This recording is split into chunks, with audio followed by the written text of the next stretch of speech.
மாணவிகளும் சிறப்பாக குரானை தஜ்வீத் அடிப்படையில் ஓதினார்கள். அதே மாதிரி இறுதியில் ஓதினாங்கள ஒரு சகோதரி, குரானை திக்கி திக்கி ஓதினாலும் நமக்கு 2 கூலி இருக்குன்னாங்க. வெறும் முயற்சி எடுத்து அவங்களே ஓதிருக்காங்கன்னா நாமெல்லாம் என்ன நிலையில இருக்கிறோங்கிறத கொஞ்சம் யோசிக்கணும். அல்ஹம்துலில்லாஹ், அன்னிசா மதரசாவுடைய பட்டமளிப்பு நிகழ்ச்சியில் 2வது கட்டமாக இப்பொழுது மாநில தலைவர் அவர்கள் உரை நிகழ்த்துவார்கள். அதற்கு முன்பாக துவக்கமாக மாவட்ட செயலாளர் ரியாஸ் அவர்கள் தற்போது சிற்றுரை நிகழ்த்துவார்கள்.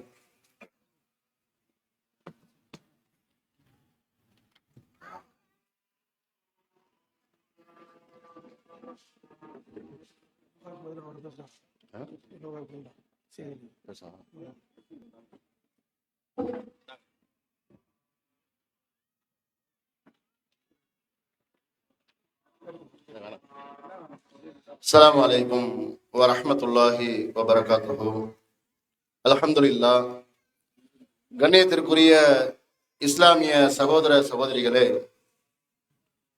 அல்லாஹ்வுடைய மகத்தான கிருபையினால் தமிழ்நாடு தௌஹீத் ஜமாத் கடந்த 30 ஆண்டுகளுக்கு மேலாக இந்த சத்திய பிரச்சாரத்தை தமிழகம் எங்கும் நாம் செய்து கொண்டு வருகின்றோம். அல்லாஹ்வுக்கே எல்லா புகழும்.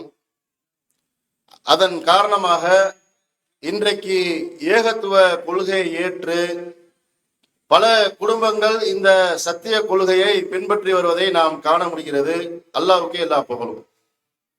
இந்த நேரத்திலே இந்த ராஜபாளையத்திலே கடந்த 20 ஆண்டுகளுக்கு முன்னால் உள்ள நிலையையும் தற்போது உள்ள நிலையையும் நீங்கள் ஒப்பிட்டு பார்த்தீர்கள் என்று சொன்னால், ஆரம்பத்தில் உள்ளிருந்து அதிகமான மக்களை இந்த ஏகத்துவ கொள்கையின்பால் நாம் வென்றெடுத்திருக்கிறோம் என்பதற்கு இந்த மதரசாவிலே இன்றைக்கு ஓதி காமித்தார்களே.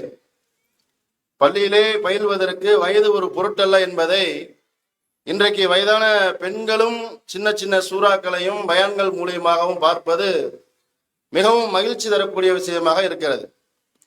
அதன் அடிப்படையில் இதோடு நின்று விடாமல் நம் நகரில் இன்னும் இந்த சத்திய கொள்கை இன்னும் வீரியமாக தொடர வேண்டும். இன்றைக்குள்ள சூழல்லாம் நமக்கு தெரியும். இளைஞர்கள் இளைஞர்களுடைய நிலைமை எப்படி இருக்கிறது என்பதை நான் சொல்லி தெரிய தேவையில்லை. உங்களுக்கு சமூக வலைதளங்கள்ல பார்க்கிறோம். இஸ்லாத்தின்பால் இந்த மார்க்கத்தின்பால் வென்றெடுக்கக்கூடிய இளைஞர்கள் எல்லாம், இதன்பால் சொர்க்கத்தை நோக்கி பயணிக்கக்கூடிய இளைஞர்களுடைய நிலைமை எல்லாம் இன்றைக்கு நடிகர்கள் பின்னால் போகக்கூடிய காட்சிகளை அவ்வளவு நிலையை நாம் பார்க்க முடிகிறது. இப்ப இவர்களை எல்லாம் நாம் வென்றெடுத்து அவர்களை சொர்க்கத்திற்கு அழைத்து செல்ல வேண்டும் என்று சொன்னால், நாம் வந்திருக்கக்கூடிய சகோதர சகோதரி அனைவரும் இன்னும் வீரியமாக இந்த கொள்கையை கொண்டு போய் சேர்க்க வேண்டும். அப்படி சேர்த்தோம் என்று சொன்னால்தான் நாம் படித்ததற்கு பயனுள்ளதாக இருக்கும் என்பதை உணர்ந்து இன்ஷா அல்லாஹ் விருதுநகர் மாவட்டத்தில் இதைவிட இன்னும் வீரியமாக இந்த சத்திய கொள்கையை நாம் கொண்டு சேர்ப்போம் என்று கூறிக்கொண்டு, இந்த நிகழ்ச்சியின் இறுதியாக தமிழ்நாடு தௌஹீத் ஜமாத்துடைய மாநில தலைவர் அப்துல் கரீம் அவர்கள் உரையாற்றுவார்கள்.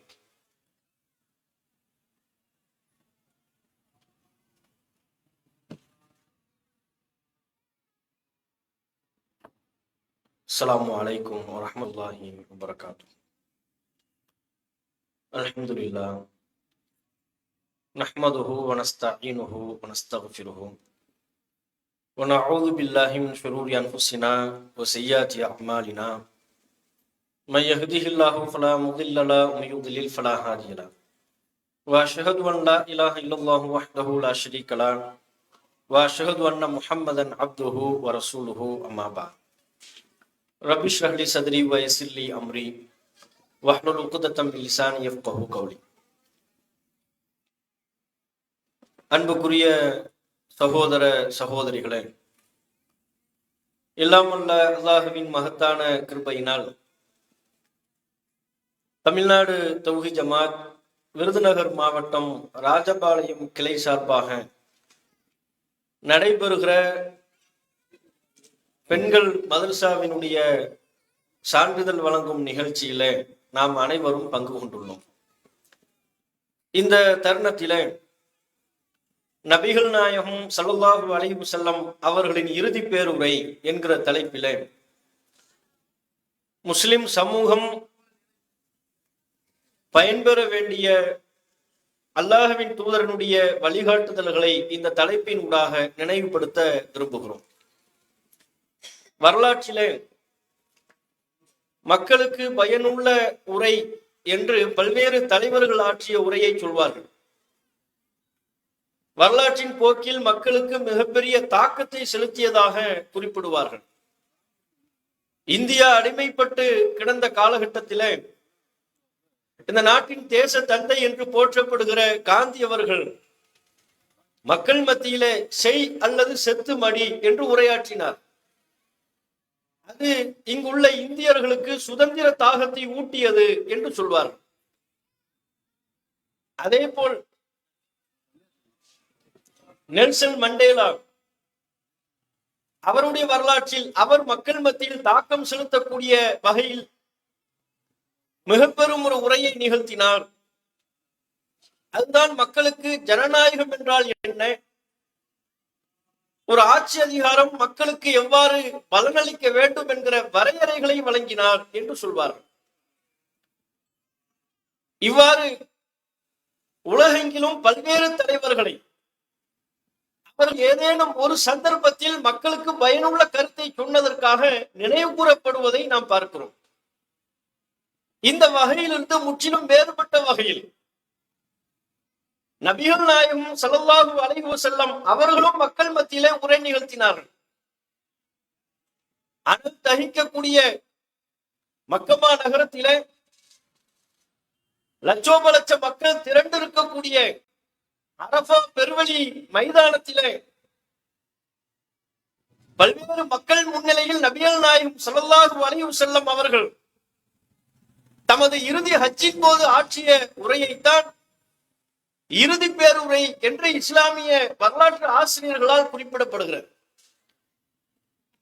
அந்த இறுதி பேருரை அது ஏன் இறுதி பேருரை என்று சொல்லப்படுகிறது என்றால், நபிகள் நாயகம் ஸல்லல்லாஹு அலைஹி வஸல்லம் அவர்கள் அந்த உரையை நிகழ்த்துவதற்கு முன்பே இந்த உலகை விட்டு மிக விரைவாக நாம் செல்லவிருக்கிறோம் என்று தம்முடைய மரண காலத்தை, தம்முடைய மரணம் நெருங்குவதை அல்லாஹ்வின் புறத்திலிருந்து அறிவிக்கப்பட்ட வஹீயின் அடிப்படையில் ஏதோ ஒரு சிக்னலை உணர்கிறார். ரொம்ப காலம் இனி நாம் வாழ மாட்டோம், மிக விரைவில் இந்த உலகத்திலிருந்து நாம் விடை பெற்று விடுவோம் என்கிற ஒரு உணர்தல் நபிகள் நாயகம் ஸல்லல்லாஹு அலைஹி வஸல்லம் அவர்களுக்கு ஏற்படுகிறது. எப்படி அந்த உணர்தல் நபிகள் நாயகத்திற்கு உண்டானது? ஒவ்வொரு வருடத்திலேயும் ரமலான் மாதத்திலே ஜிப்ரீல் அலைஹிஸ்ஸலாம் அவர்கள் நபிகள் நாயகம் ஸல்லல்லாஹு அலைஹி வஸல்லம் அவரிடத்தில் வருவார்கள். அது வரையிலையும் அருளப்பட்ட குர்ஆன் வசனத்தை ஓதி காட்டுமாறு ஏற்பாட்டை செய்வார்கள். ஆனால் அந்த வருடத்தின் ரமலான் மாதத்திலே ஒரு முறை என்பதற்கு பதிலாக 2 முறை அது வரையிலையும் அருளப்பட்ட திருக்குர்ஆன் வசனங்கள் ஓதி காட்டப்பட்டது. இந்த ஏற்பாட்டை நபிகள் நாயகம் ஸல்லல்லாஹு அலைஹி வஸல்லம் அவர்கள் வழமைக்கு மாற்றமாக ஒரு முறை என்பதற்கு பதிலாக 2 முறை அது சரிபார்க்கப்படுகிறது என்றால், ஏதோ ஒன்று நமக்கு நெருங்குகின்றது, நாம் வந்த பணி நமக்கு முடிந்து விட்டது, இறைவனால் நம் மீது எந்த பணி சுமத்தப்பட்டதோ, மக்களுக்கு பிரச்சாரம் செய்யக்கூடிய ஓரிரை கொள்கையை மக்கள் மத்தியில் எடுத்துரைக்கக்கூடிய பணி நபிகள் நாயகத்தின் மீது சுமத்தப்பட்டது. மக்களை சீர்திருத்த பணிகளில் ஈடுபட வேண்டிய பொறுப்பு நபிகள் நாயகத்தின் மீது சுமத்தப்பட்டது. நபித்துவ பொறுப்பு முடிவடையும் தருணம் நெருங்கிவிட்டது என்பதை நபிகள் நாயகம் அதன் மூலம் உணர்ந்து கொண்டார்கள். ஆகையினால் தான் மக்களுக்கெல்லாம் அறிவிப்பு செய்தார்கள். தான் அல்லாஹ்வின் தூதர் செய்த ஹஜ் ஒரு ஹஜ் தான். தம்முடைய வாழ்க்கையில பல உம்ராக்களை நபிகள் நாயகம் செய்திருக்கிறார்கள். ஹஜ் என்றால் அல்லாஹ்வின் தூதர் ஒரு ஹஜ் தான் செஞ்சாங்க. அந்த ஒரு ஹஜ் தான் இறுதி ஹஜ். அதற்கு பிறகு நபிகள் நாயகம் எந்த ஹஜ்ஜையும் செய்யவில்லை. ஹஜ்ஜுக்கு செல்வதற்கு முன்பாக ஒட்டுமொத்த முஸ்லிம்களுக்கும், அரபு பிரதேசத்தில் வசிக்கக்கூடிய முஸ்லிம்களுக்கும், அரபு பிரதேசத்தை தாண்டி பல்வேறு பகுதியில் வசிக்கக்கூடிய முஸ்லிம்களுக்கும் அறிவிப்பு செய்தார்கள். நபிகள் நாயகம் ஹஜ்ஜுக்கு செல்லவிருக்கிறார்கள். அல்லாஹ்வின் தூதர் அப்போது சொல்லிவிட்டார்கள், என்னிடமிருந்து ஹஜ்ஜையும் உம்ராவையும் கற்றுக்கொள்ளுங்கள். அல்லாஹ்வின் தூதர் இருந்த காலகட்டத்தில் தொழுகையை எவ்வாறு நிறைவேற்றுவது நபிகள் நாயகத்திடமிருந்து கற்றுக்கொண்டார்கள். நேரடியாக நபிகள் நாயகம் தொழுவதை பார்த்து தெரிந்து கொண்டார்கள். நோன்பை எப்படி வைப்பது, அதன் ஒழுங்குமுறைகள் என்ன, நபிகள் நாயகத்திடமிருந்து நேரடியாக கற்றுக்கொண்டார்கள். அல்லாஹ்வின் தூதருடைய செயல்பாட்டை பார்த்து கற்றுக்கொண்டார்கள். அதுபோல இதுவரையிலும் ரசூலுல்லாஹ்வுடைய செயல்பாட்டிலிருந்து கற்றுக்கொள்ளவில்லை. அறிவுரையாக, வழிகாட்டலாக, உத்தரவாக சொல்லிய நிகழ்வுகள் இருக்கலாமே ஒழிய அல்லாஹ்வின் தூதர் நேரடியாக ஹஜ் செய்து இப்படித்தான் இந்தந்த கிரியைகளை நிறைவேற்ற வேண்டும், இந்தந்த இடத்தில் இந்த துவாக்களை ஓத வேண்டும் என்கிற அந்த செயல்பாட்டு முறை அது ரசூலுல்லாஹ் செய்யல. இதுவரைக்கும் ரசூலுல்லாஹ் ஹஜ்ஜுக்கு போகல. இதான் இறுதி ஹஜ். இதுதான் அல்லாஹ்வின் தூதர் செய்த ஒரே ஹஜ். ஆகவே மக்களுக்கெல்லாம் அறிவிப்பு செய்தார்கள், ஹஜ்ஜுக்கு போறோம், என்னிடமிருந்து ஹஜ்ஜின் கிரியைகளையும் உம்ராவின் கிரியைகளையும் கற்றுக்கொள்ளுங்கள். அத்தோடு நபிகள் நாயகம் சொன்னார்கள், அடுத்து நான் உங்களை சந்திப்பேனா என்று எனக்கு தெரியாது, இதற்கு பிறகு நீங்கள் என்னை சந்திப்பீர்களா எனக்கு தெரியாது, நான் உங்களோடு அடுத்தடுத்த காலகட்டங்களில் உயிரோடு இருப்பேனா எனக்கு தெரியாது. இந்த வார்த்தை நபிகள் நாயகம் ஸல்லல்லாஹு அலைஹி வஸல்லம் அவர்கள் வெளிப்படுத்திய இந்த வார்த்தை நபி தோழர்களின் உள்ளங்களில் ஒரு மிகப்பெரிய தாக்கத்தை ஏற்படுத்தியது. ஏன் நபிகள் நாயகம் இப்படி சொல்கிறார்கள்? அப்ப நம்மிடமிருந்து விடை பெற்று விடுகிறார்களா என்கிற வகையில் ஒரு மிகப்பெரிய தாக்கத்தை நபி தோழர்களில் பலரும் உணர்ந்தார்கள். அவ்வாறு உணர்ந்த காரணத்தினால்தான் உலகெங்கிலும் உள்ள இஸ்லாத்தை கடைபிடிக்கிற அரபு பிரதேசத்தை தாண்டிய பகுதிகளில் வசிக்கக்கூடிய முஸ்லிம்களும் ஹஜ்ஜுக்கு வந்து குழுமினார்கள், லட்சக்கணக்கில் குழுமினார்கள். அல்லாஹ்வின் தூதர் சொன்ன இந்த மெசேஜ் அந்த ஹஜ்ஜின் போது பல்வேறு கிரியைகளை நிறைவேற்றக்கூடிய அந்த தருணத்திலே அரபா பெருவெளியில் மக்கள் வசிக்கக்கூடிய தங்கக்கூடிய அந்த நேரத்தில் நபிகள் நாயகம் ஸல்லல்லாஹு அலைஹி வஸல்லம் அவர்கள் ஒரு உரை நிகழ்த்தினார்கள். அந்த உரை வெறுமனே ஒரு உரை அல்ல, சாதாரணமான ஒரு உரை அல்ல. இன்றைக்கு உலகத்தில் வசித்த ஏனைய தலைவர்கள் மக்களுக்கு சொன்ன செய்திகளை போன்றல்ல.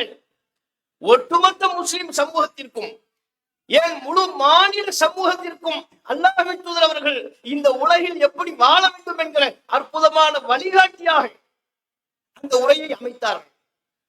தான் நபியாக இருந்த காலகட்டத்தில், அந்த 23 வருட காலகட்டத்தில் பல்வேறு இன்னல்களுக்கு மத்தியில், துன்பங்களுக்கு மத்தியில் எந்த கருத்தை பிரச்சாரம் செய்தார்களோ, சிறிதாக மக்களுக்கு எந்த கருத்தை கொண்டு போய் சேர்த்தார்களோ, அவை அனைத்தையும் சுருக்கி அந்த மக்களுக்கு நபிகள் நாயகம் ஸல்லல்லாஹு அலைஹி வஸல்லம் அவர்கள் அறிவுரையாக வழங்கினார்கள். அது இறுதி பேருரை. இன்றைக்கு நபிகள் நாயகம் அவர்கள் இறுதி பேருரை நிகழ்த்தினார்கள் என்கிற செய்தியை முஸ்லிம்கள் அறிந்து வைத்திருக்கிறார்கள்.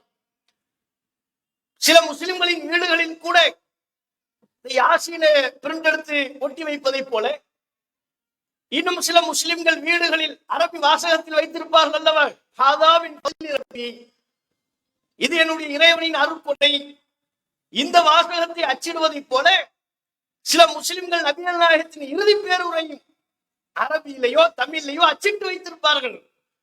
ஆனால் அந்த இறுதி பேருரையில் முஸ்லிம் சமூகம் கடைபிடிக்க வேண்டிய அம்சங்கள் என்ன? நபிகள் நாயகம் அந்த மெசேஜ், அந்த செய்திகள் எல்லாம் நமக்கு எதற்காக சொன்னார்கள்?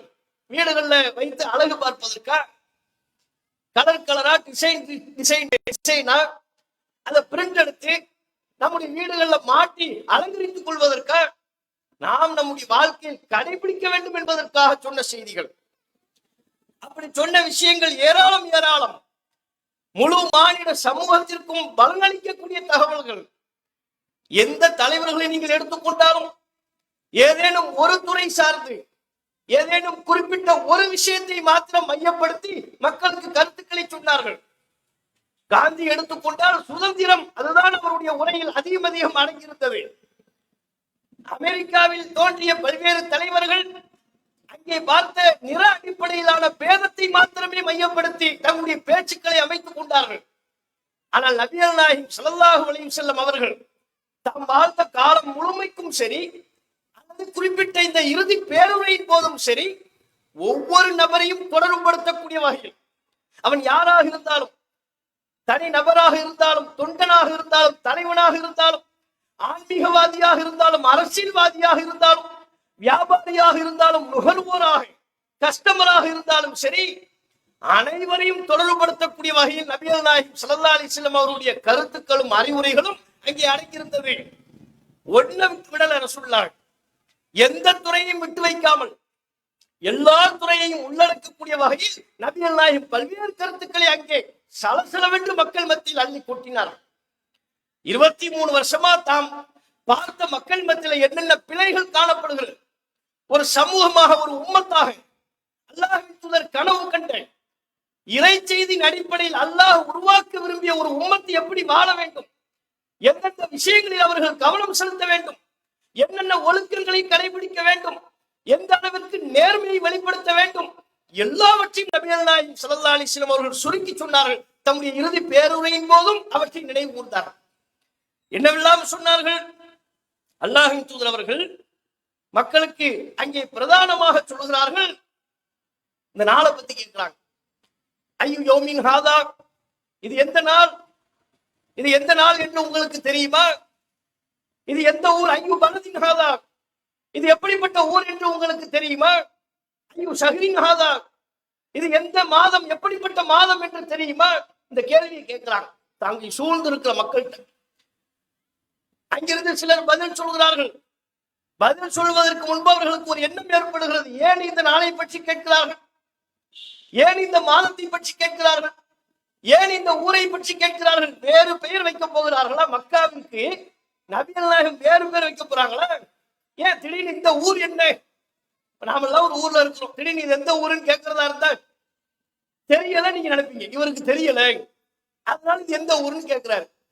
தெரியாதவர் கேட்டா சரி. ரசூலுல்லாஹ் எல்லாவற்றையும் தெரிந்து கொண்டு மக்காவில் இருந்து கொண்டு மக்காவில் பிறந்து இது எந்த ஊர் என்று கேட்பதாக இருந்தால், இறை தூதர் கேட்கிறாங்களா, பேரை மாத்த போறாங்களா? இறை தூதர் இந்த மாதத்தை அறிந்து கொண்டு இது எந்த மாதம் என்று கேட்கிறார்களே, பேரை மாத்த போகிறார்களா அப்படின்னு நாங்க நினைச்சோம். சஹாபாக்கள் சொல்றாங்க. அந்த எண்ணத்தின் காரணத்தினால் நபித்தோழர்கள் பணிந்து கொண்டு சொன்னார்கள், அல்லாஹு வ ரசூலுஹு அலம், எங்களுக்கு தெரியல, அல்லாஹ் ரசூலுக்கு தான் தெரியும். ஏன் ரசூலுல்லாஹ் வேற ஏதோ ஒரு பதிலை சொல்ல போகிறார்கள், அந்த பதிலை நாம் பெற வேண்டும். நமக்கு எல்லாமும் தெரியும் என்கிற அந்த எண்ணத்தின் மூலம் நபிகள் நாயகம் ஸல்லல்லாஹு அலைஹி வஸல்லம் அவர்களின் புறத்திலிருந்து வரக்கூடிய நபித்துவ வார்த்தையை நாம் தடுத்து விடக்கூடாது. இதுதான் சஹாபாக்களின் எண்ணம். அல்லாஹ் ரசூல் ஆலம், அல்லாஹ்வுக்கு தான் தெரியும், ரசூலுக்கு தான் தெரியும், நீங்க சொல்லுங்க. நபிகள் நாயகம் ஸல்லல்லாஹு அலைஹி வஸல்லம் அவர்கள் சொன்னார்கள், இது மக்கா அல்லவா, இந்த ஊர் புனிதம் அல்லவா, இது துல்ஹஜ் மாதம் அல்லவா, இந்த மாதம் புனிதமானது அல்லவா, இந்த துல்ஹஜ் மாதத்தின் 10ஆம் நாள் நஹ்ருடி நாள் அல்லவா, இந்த நாளும் புனிதமானது அல்லவா. கேட்டுவிட்டு சொன்னார்கள், இந்த மக்கா எப்படி புனிதமோ, இந்த துல்ஹஜ் மாதம் எப்படி புனிதமோ, இந்த 10ஆம் நாள் எப்படி புனிதமோ, அதுபோல் ஃபஇன்ன திமாஅக்கும் வ அம்வாலக்கும் அலைக்கும் ஹராம், உங்களுடைய உயிர் புனிதமானது, உங்கள் ஒவ்வொருவருடைய உயிரும் புனிதமானது, உங்கள் ஒவ்வொருவருடைய பொருளாதாரமும் புனிதமானது, வ அராமக்கும், உங்கள் ஒவ்வொருவருடைய மானமும் புனிதமானது. இந்த மக்கா புனிதம் என்பதை போல, மக்கா புனிதம்னா என்ன அர்த்தம்? அந்த மக்காவில் அதன் புனிதத்தை கருதி பல்வேறு ஒழுங்குமுறைகளை கடைபிடிக்க வேண்டும். தாண்டுடித்தனமாக செயல்பட்டு விட முடியாது. அந்த புனிதத்தை பேண வேண்டும் என்பதை போல காபா எப்படி புனிதமானது, எந்த இறை இல்லமும் புனிதமானது, அல்லாஹ்வை வணங்குவதற்காக கட்டப்பட்ட முதல் இறை இல்லமான காபா இன்னும் புனிதமானது, துல்ஹஜ் மாதம் புனிதமானது. இவைகளுக்கெல்லாம் எப்படி ஒரு புனிதம் இருக்கின்றதோ அதுபோல் உங்கள் ஒவ்வொருவருடைய உயிருக்கும், அவர்களின் உடைமைக்கும், அவர்களின் மானத்திற்கும் ஒரு புனிதம் உள்ளது. மக்காவின் புனிதத்தை நீங்கள் பேணுவதைப் போல பிற மனிதர்களின் உயிர்களை நீங்கள் பேணுங்கள். இந்த துல்ஹஜ் மாதத்தின் புனிதத்தை பேணுவதைப் போல பிற மனிதர்களின் பொருளாதாரங்களை பேண வேண்டும். இந்த 10ஆம் நாள் புனிதம் என்பதைப் போல உங்களுடைய ஒவ்வொருவருடைய மானமும் புனிதமானது. இந்த கருத்தை நபிகள் நாயகம் ஸல்லல்லாஹு அலைஹி வஸல்லம் அவர்கள் நமக்கு வெளிப்படுத்துகிறார்கள். இது எப்பேற்பட்ட கருத்து? இதுதானே இன்றைக்கு மனித குலத்தில் பல்வேறு சண்டைகள், சச்சரவுகள், தனி மனிதர்களாக இருந்தாலும் சரி, ஒரு நாடு விட்டு நாடு, ஒரு நாட்டிற்கும் இன்னொரு நாட்டிற்குமான பகையாக இருந்தாலும் சரி, இரண்டு குழுக்களுக்கு மத்தியிலான பகையாக இருந்தாலும் சரி, அங்கே அத்துமீறப்படுவது மனிதர்களின் உயிர்கள், அவர்களின் உடைமைகள், அவர்களின் மானம், இவைகளெல்லாம் துச்சமென கருதப்படுவதை பார்க்கிறோம். மனித உயிர்களுக்கு எவ்வித புனிதமும் நாம் வாழ்கிற இந்த காலகட்டத்தில் வழங்கப்படுவதில்லை. அற்ப காரணங்களுக்காக நாம் கொலை செய்து விடுகிறார்கள். அற்ப காரணங்களுக்காக, அல்லது ஒரு பொருட்டாகவே கருதாமல் அடுத்தவருடைய பொருளாதாரத்தை அபகரிக்கிறார்கள். இதை நபிகள் நாயகம் ஸல்லல்லாஹு அலைஹி வஸல்லம் அவர்கள் வாழ்ந்த காலகட்டத்திலேயும் இப்படிப்பட்ட ஒரு கலாச்சாரம் இருப்பதை பார்த்து, எதுக்கு தேவையில்லாம அடிச்சுக்கிறீங்க? அடுத்தவன் உயிரை ஏன் அபகரிக்கிறீர்கள், பறிக்கிறீர்கள்? அடுத்தவனின் பொருளாதாரத்துக்கு ஏன் ஆசைப்படுகிறீர்கள்? பிற மனிதர்களினுடைய மானத்தை ஏன் கப்பல் ஏற்றுகிறீர்கள்? மனிதர்களுடைய உயிர் புனிதமானது இல்லையா? அவன் பொருளாதாரம் உனக்கு ஹராம் அல்லவா? அந்த பொருளாதாரத்தை, அடுத்தவனுடைய பொருளாதாரத்தை நீங்கள் பெற வேண்டும் என்றால் அவன் மனம் விரும்பி உங்களுக்கு தர வேண்டும். ஒன்னொன்னை ரசூலுல்லாஹ் புனிதப்படுத்துறாங்க. உயிர் புனிதமானது. எது ஒன்றுக்காகவும் கொலை அதில் ஈடுபட்டு விடக்கூடாது. ஒருவர் கொல்லப்பட வேண்டும் என்று சொன்னால் அவர் கொல்லப்படுவதற்கு தகுதியான குற்றத்தை செய்திருந்தால் அரசாங்கம் அந்த குற்றத்தை உறுதி செய்து அவர் மீது அந்த தண்டனையை நிறைவேற்றும். இது அல்லாம பழிக்கு பழி என்கிற வகையிலேயோ, வேறு வேறு குரோதத்தின் அடிப்படையிலேயோ, அற்ப காரணங்களுக்காகவோ உங்களுக்கு நீங்கள் அடித்துக் கொண்டு சாகாதீர்கள். காரணம், மனிதர்களின் உயிர் புனிதம். அது எந்த மனிதர்? அவர் யாரு? முஸ்லிமுடைய உயிரா? முஸ்லிமுடைய உயிரெல்லாம் புனிதமானது. இந்து மக்களின் உயிர் அது புனிதம் அல்ல. முஸ்லிம்களின் உயிர் மாத்திரம் புனிதமானது. முஸ்லிம் அல்லாத மக்களின் உயிர் புனிதம் அல்ல. அப்படி ரசூலுல்லாஹ் சொன்னார்களா? எந்த மனிதனாக இருந்தாலும் சரி, அவன் எந்த மதத்தை சார்ந்தவனாக இருந்தாலும் சரி, அவன் உயிர் புனிதம். அந்த உயிரை மதிக்க வேண்டும், அந்த உயிரை பாதுகாக்க வேண்டும். அந்த உயிர் வாழ்வதற்கு என்ன தேவையோ அவற்றுக்குரிய பணியில் ஈடுபட வேண்டும். அதைத்தான் குர்ஆனும் சொல்லிச்சு. மன் கத்தல நஃப்ஸன் பிகைரி நஃப்ஸின் ஃபகன்னமா கத்தலன் நாஸ ஜமீஆ. எவர் ஒருவர் ஒரு உயிரை கொலை செய்வாரோ அவர் உலகத்தில் உள்ள எல்லாரையும் கொலை செய்தவர் போலாவார். ஒமன் அஹ்யாஹா, யார் ஒரு உயிரை உயிர் வாழ வைப்பாரோ ஃபகன்னமா அஹ்யன் நாஸ ஜமீஆ, உலகத்தில் உள்ள எல்லாரையும் அவர் உயிர் வாழ வைத்தவர் போலாவார். ஒரு உயிரை நீ கொலை செஞ்சிட்டா, ஒரு உயிரை கொலை செஞ்ச குற்றம் இல்லை. நீ செய்த பாவம் எப்படிப்பட்ட பாவம்? அல்லாஹ் இது எத்தகைய குற்றமாக பார்க்கிறான்? உலகத்தில் உள்ள எல்லாரையும் கொலை செய்த குற்றமாக அல்லாஹ் பார்க்கிறான். பெரும் பாவம் அது. ஒரு உயிரை வாழ வைத்தால் அது எப்படிப்பட்ட சிறப்பு? உலகத்தில் உள்ள அத்தனை பேரையும் வாழ வைத்த நன்மை உமக்கு வந்து சேரும். அந்த அளவிற்கு ஒரு மனிதரை உயிர் வாழ வைப்பது சிறப்புக்குரிய பணி என்று இஸ்லாம் ஆர்வம் உண்டு. இன்னைக்கு பாருங்க, சர்வசாதாரணம். விபத்தில் ஒருவர் அடிபட்டு கிடப்பார், உயிருக்கு போராடி கொண்டிருப்பார். இன்றைக்குள்ள அவசர உலகத்தில் அவரை பார்த்து அவருக்கு அவசர உதவி செய்வதற்கு மனிதர்களுக்கு நேரம் உண்டா? யாரோ என்னவோ என்று கடந்து செல்லக்கூடிய அவலத்தை இன்றைக்குள்ள காலகட்டத்தில் பார்க்கிறோம். இரண்டு நபர்கள் சண்டையிட்டுக் கொள்வார்கள், ஆயுதங்களால் தாக்கிக் கொள்வார்கள். அற்ப காரணத்துக்காக ஒருவரை கொல்ல துணிவான். உலகத்தில் உள்ள அத்தனை பேரும், அங்கே அருகாமையில் இருக்கக்கூடியவர்களும் பலம் பொருந்தியவர்களும் அதை வேடிக்கை பார்த்துவிட்டு நமக்கு என்ன என்று கடந்து செல்லக்கூடிய நிலை இருக்கிறது. மனித உயிரை புனிதம் என்றே நினைப்பதில்லை. அப்படியே புனிதம் என்று நினைப்பதாக இருந்தால் கூட, ஒரு உயிரை காப்பாற்ற வேண்டும் என்று நினைத்தால் கூட, அந்த உயிருக்கு ஆதரவாக குரல் எழுப்புவதாக இருந்தால் கூட, தன்னுடைய மதத்தை சார்ந்த உயிரா, தன் சாதியை சார்ந்த உயிரா, தன் ஊரை சார்ந்த உயிரா என்று பாகுபாடு பார்க்கப்பட்டு அதற்கு பிறகுதான் அதற்கு குரல். அப்படித்தானே இன்னைக்கு உலகத்துல போக்கு இருக்கிறது. காசாவுல கொல்லப்படுகிற உயிர்கள் இல்லையா? இன்றைக்கு உலகத்தின் பார்வையில் அவைகள் உயிர்களே இல்லை. இவர்களுக்கு உயிர்கள் என்றால் எது? அமெரிக்காவில் வாழ்பவை அவைகள் தான் உயிர்கள். இஸ்ரேலில் வாழ்பவை அவைகள் தான் உயிர்கள். பலஸ்தீனில் வாழ்பவை உயிரல்ல. காசாவில் வாழ்பவை உயிரல்ல. ஆப்கானிஸ்தானில் இருப்பவை உயிரல்ல. முஸ்லிமுடைய உயிரல்ல.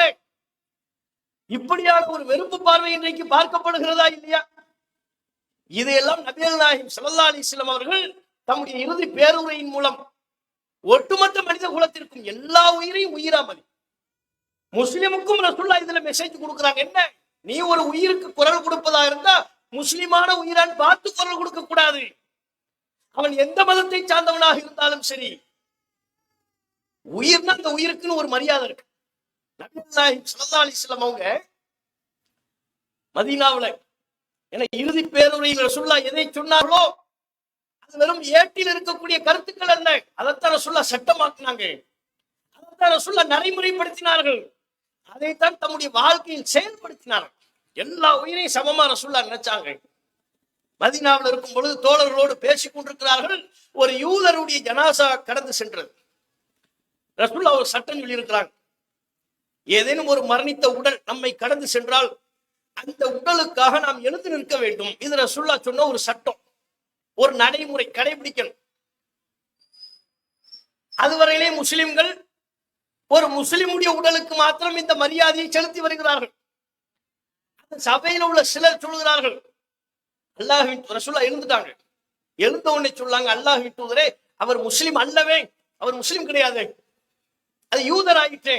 யூதருடைய உடல் தானே நம்மளை கிராஸ் பண்ணி போகுது, அந்த உடலுக்கு நாம் எழுந்து நிற்கணுமா அப்படின்னு கேட்டாங்க. ரசூலுல்லாஹ் சொன்ன வார்த்தை என்ன தெரியுமா? அலைஸத் நஃப்ஸன், அது நஃப்ஸ் இல்லையா, அது உயிர் இல்லையா? குர்ஆன் எந்த நஃப்ஸை காப்பாற்ற வேண்டும் என்று சொன்னதோ அதே நஃப்ஸ் என்கிற வார்த்தையை சொல்லி நபிகள் நாயகம் குறிப்பிட்டார்கள். அலைஸத் நஃப்ஸன், சரிப்பா எழுந்து நில்லுங்க, அதுவும் நஃப்ஸ் தானே, அதுவும் உயிர் தானே. யூதனாக இருந்தாலும் சரி, இஸ்லாத்தை அழிப்பவர்களாக இருந்தாலும் சரி, அதுவும் ஒரு உயிர். அந்த உயிருக்கு என்ன மரியாதையை செலுத்த வேண்டுமோ அந்த மரியாதையை செலுத்த வேண்டும். ஆட்சியாளர் என்கிற முறையில் தகுந்த குற்றங்களுக்காக வேண்டி தண்டிக்கப்படுவதை தவிர்த்து ஏனைய முறையில் பழிவாங்குதல் இல்லை என்பதை நபிகள் நாயகம் ஸல்லல்லாஹு அலைஹி வஸல்லம் அவங்க நிலைநாட்டினார்கள் என்பதை பார்க்கணும். அடுத்து என்ன? அதிலே ரசூலுல்லாஹ் பொருளாதாரத்தை சொல்றாங்க. உயிரை மதிக்கணும், உயிரை காப்பாற்றணும் என்பதை போல அடுத்தவன் சொத்துக்கு ஆசைப்படக்கூடாது, அடுத்தவன் பொருளுக்கு ஆசைப்படக்கூடாது. உனக்கு ஒரு பொருள், பிறருடைய பொருள் உனக்கு ஹலால் அனுமதிக்கப்பட்டது என்கிற ஒரு நிலையை அடைய வேண்டும் என்றால் அவர் மனம் வந்து உனக்கு தர வேண்டும். தீபத் நஃப்ஸ், உள்ளம் பொருந்தி உனக்கு தந்தால் தான் அது உனக்கு அனுமதி, இல்லாவிட்டால் அது உனக்கு ஹராம் என்று நபிகள் நாயகம் ஸல்லல்லாஹு அலைஹி வஸல்லம் அவர்கள் பிற மனிதர்களுடைய பொருளாதாரத்திற்கான பாதுகாப்பை இங்கே நிலைநிறுத்துகிறார்கள். இதுல ரசூலுல்லாஹ் இறுதி பேரர்கள் சொன்னது. இன்னைக்கு உலகத்துல தனி மனிதர்கள், குடும்பங்கள், சொந்த பந்தங்கள், நண்பர்கள் எல்லோரும் அடித்துக் கொள்வது எதற்கு? இந்த பொருளாதாரத்திற்காக. அதுவும் சரியான முறையில் தங்களுக்கு வர வேண்டிய பொருளாதாரத்திற்காகவா? அடுத்தவர்களின் பொருளாதாரத்திற்கு ஆசைப்பட்டு அதை அபகரிக்க வேண்டும் என்பதற்காக வேண்டி எல்லை மீறுகிறேன். மார்க்கம் சொல்லுகிற சட்டங்களை வளைக்கக்கூடிய அல்லது மார்க்கம் சொல்லக்கூடிய சட்டங்களை புறக்கணிக்கக்கூடிய ஒரு நிலை இருப்பதை பார்க்கும். எப்படியெல்லாம் அடுத்தவருடைய பொருளாதாரத்திற்கு இவர்கள் ஆசைப்படுகிறார்கள். இவர் ஒரு வீடு கட்டுவார், பக்கத்துல பார்த்தா கொஞ்சம் இடம் இருக்கும், அவருக்கு நல்லா தெரியுது இன்னொரு வீட்டுக்காரருடைய அடுத்தவருடைய இடம், அதை பார்க்க மாட்டார். அந்த இடத்தையும் சேர்த்து ஒரு அடியோ 2 அடியோ அந்த இடத்தை சேர்த்து இவர் கட்டிக்குவார். அடுத்தவருடைய இடம் என்று தெரியும், வாசப்படியை போடுவார். அடுத்தவருடைய இடத்தை நோக்கி பெருசா ஒரு வாசப்படி சர்க்கிள் மாதிரி ஒண்ணு போடுவார் பாருங்க. அப்படி பார்த்தோம்னா அங்கிருந்து சறுக்கிட்டே வந்துடலாம் அவர் வீட்டுல இருந்து. அடுத்தவருடைய இடத்தை அபகரிக்கக்கூடிய சிந்தனை முஸ்லிம்களே பல பேர்கிட்ட இருக்கு. வட்டி என்பது என்ன? அடுத்தவர்களுடைய பொருளாதாரம். வரதட்சணை என்பதை அடுத்தவர்களின் பொருளாதாரம். மோசடி, ஏமாற்றுவதை அடுத்தவர்களின் பொருளாதாரம். கடன் வாங்கிவிட்டு கொடுக்காமல் இருப்பதை அடுத்தவர்களின் பொருளாதாரத்தை ஏமாற்றுவது. இது எல்லாமே பொருளாதாரத்தை ஏமாற்றக்கூடிய கேட்டகரியில ரசூலுல்லாஹ் சொல்றாங்க. அதனால்தான் தம்முடைய இறுதி பேருரையில வட்டியை அல்லாஹ்வின் தூதர் முற்று முழுவதுமாக ஒழித்து விடுங்கள் என்று சொன்னார்.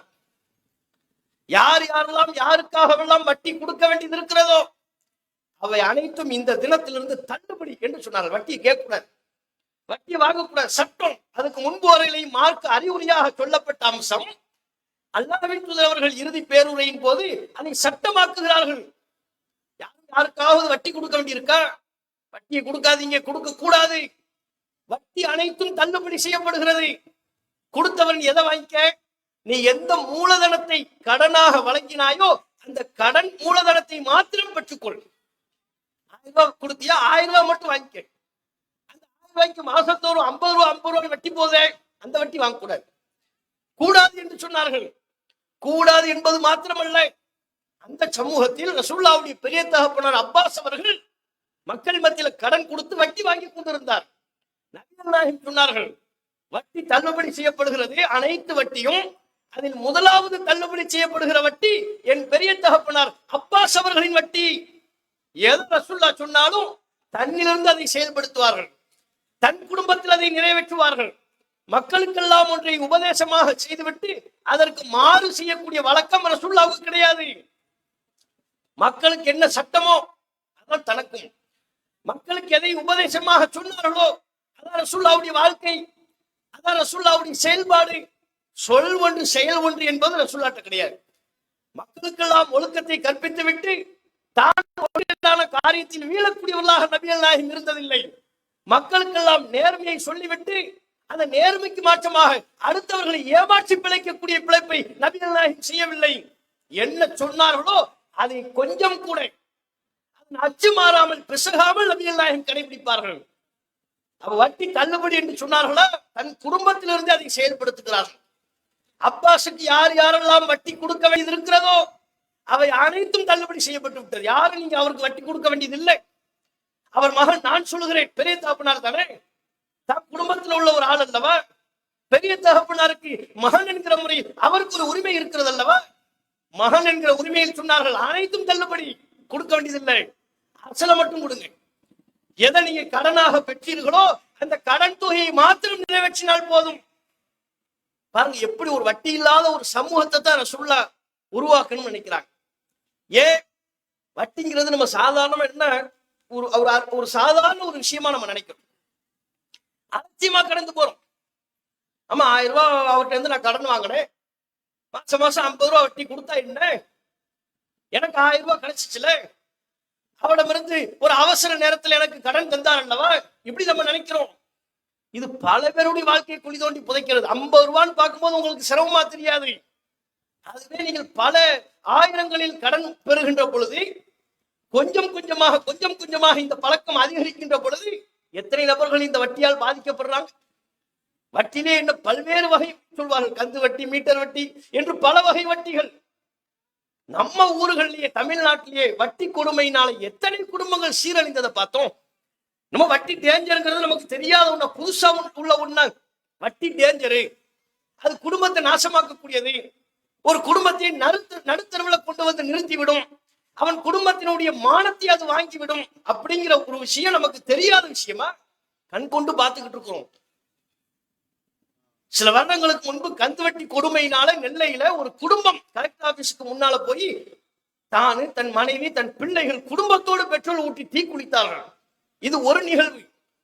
இது போன்று எல்லா மாவட்டங்களிலையும், தமிழ்நாட்டில் உள்ள அத்தனை மாவட்டங்களையும் இப்படிப்பட்ட சம்பவம். பல பேர் கடன் வாங்கி கொண்டு அந்த கடனுக்கான வட்டியை செலுத்த முடியாமல் தற்கொலை செய்த நிகழ்வு.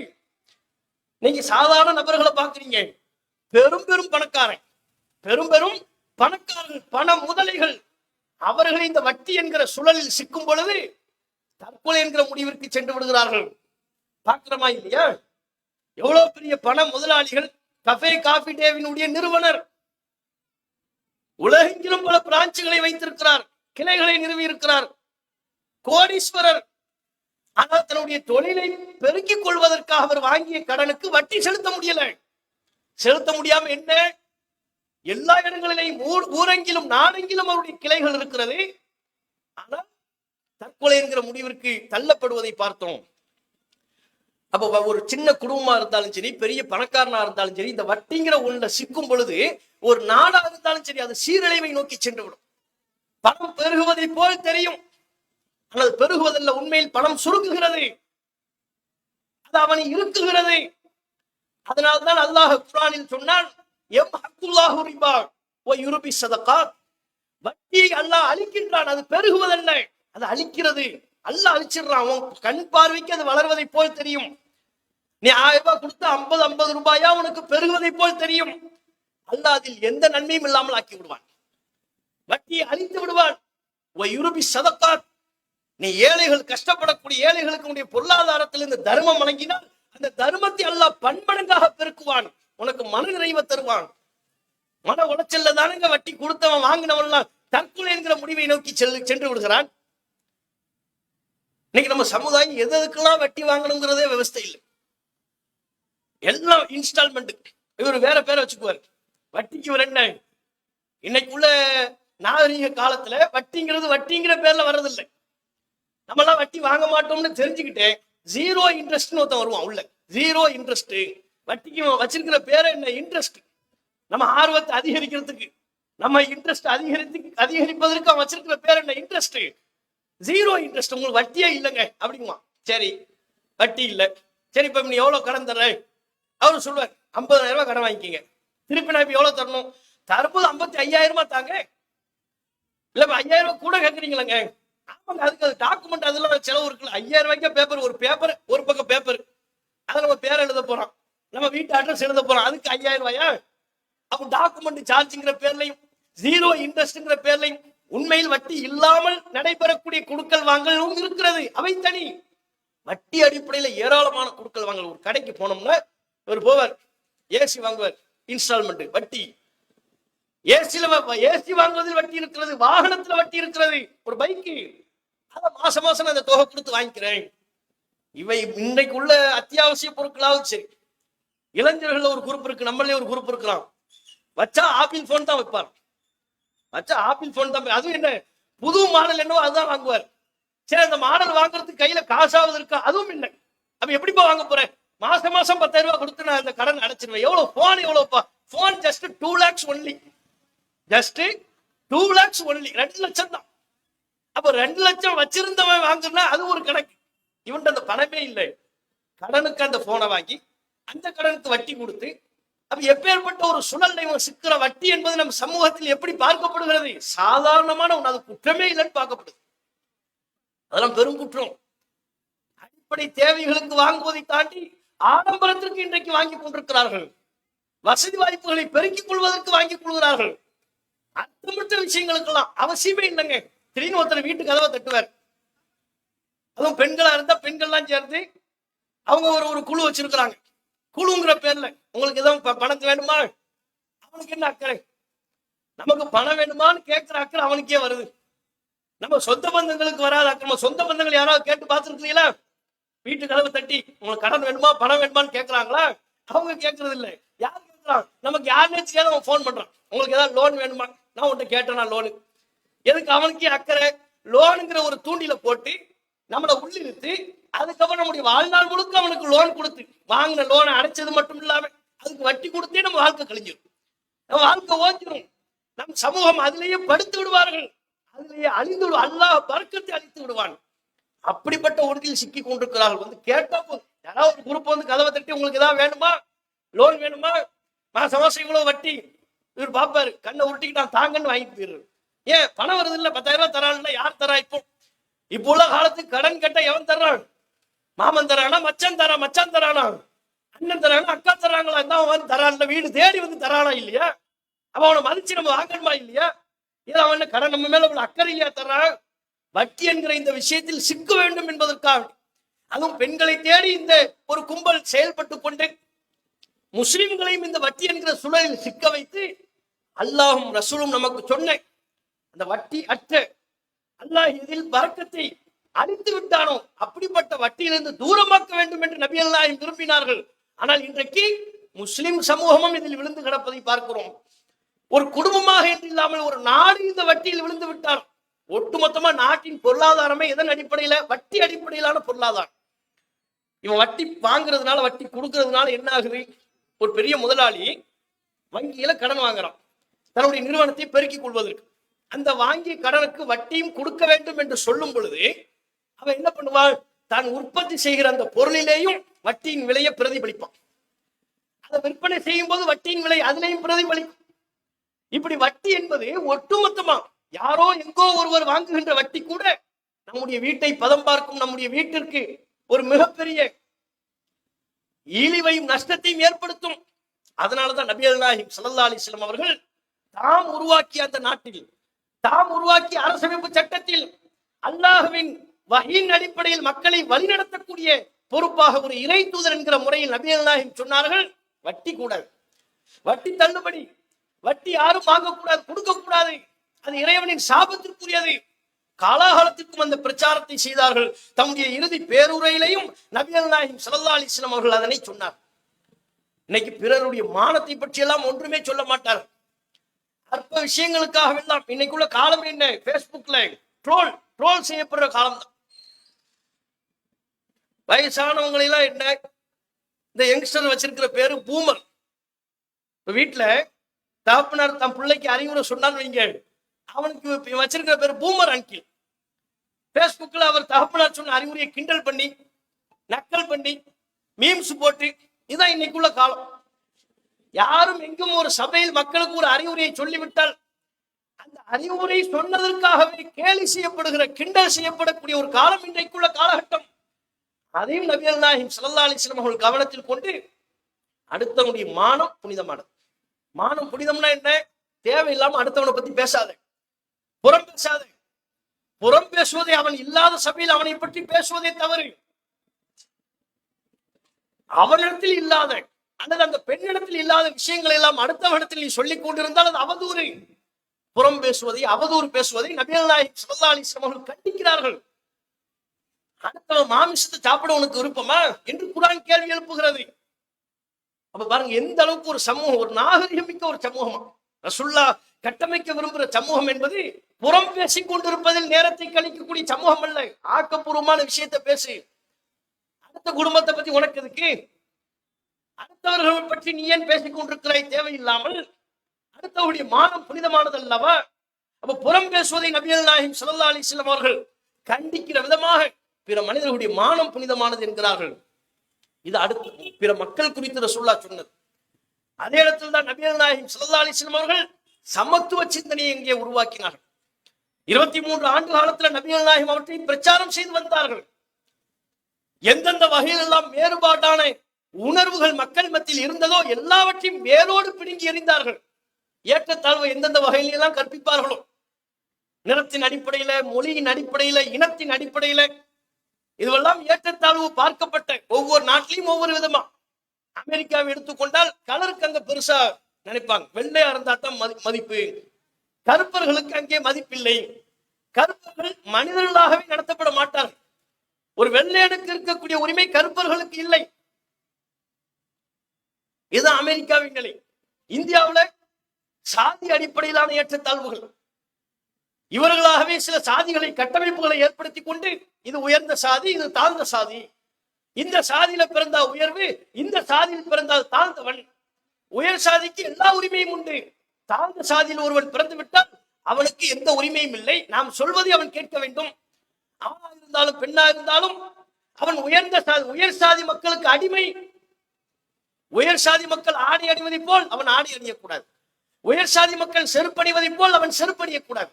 உயர் சாதி மக்கள் எந்த பாத்திரத்தை புழங்குகிறார்களோ, பயன்படுத்துகிறார்களோ, அந்த பாத்திரத்தில் இவன் பயன்படுத்தக்கூடாது, புழங்கக்கூடாது.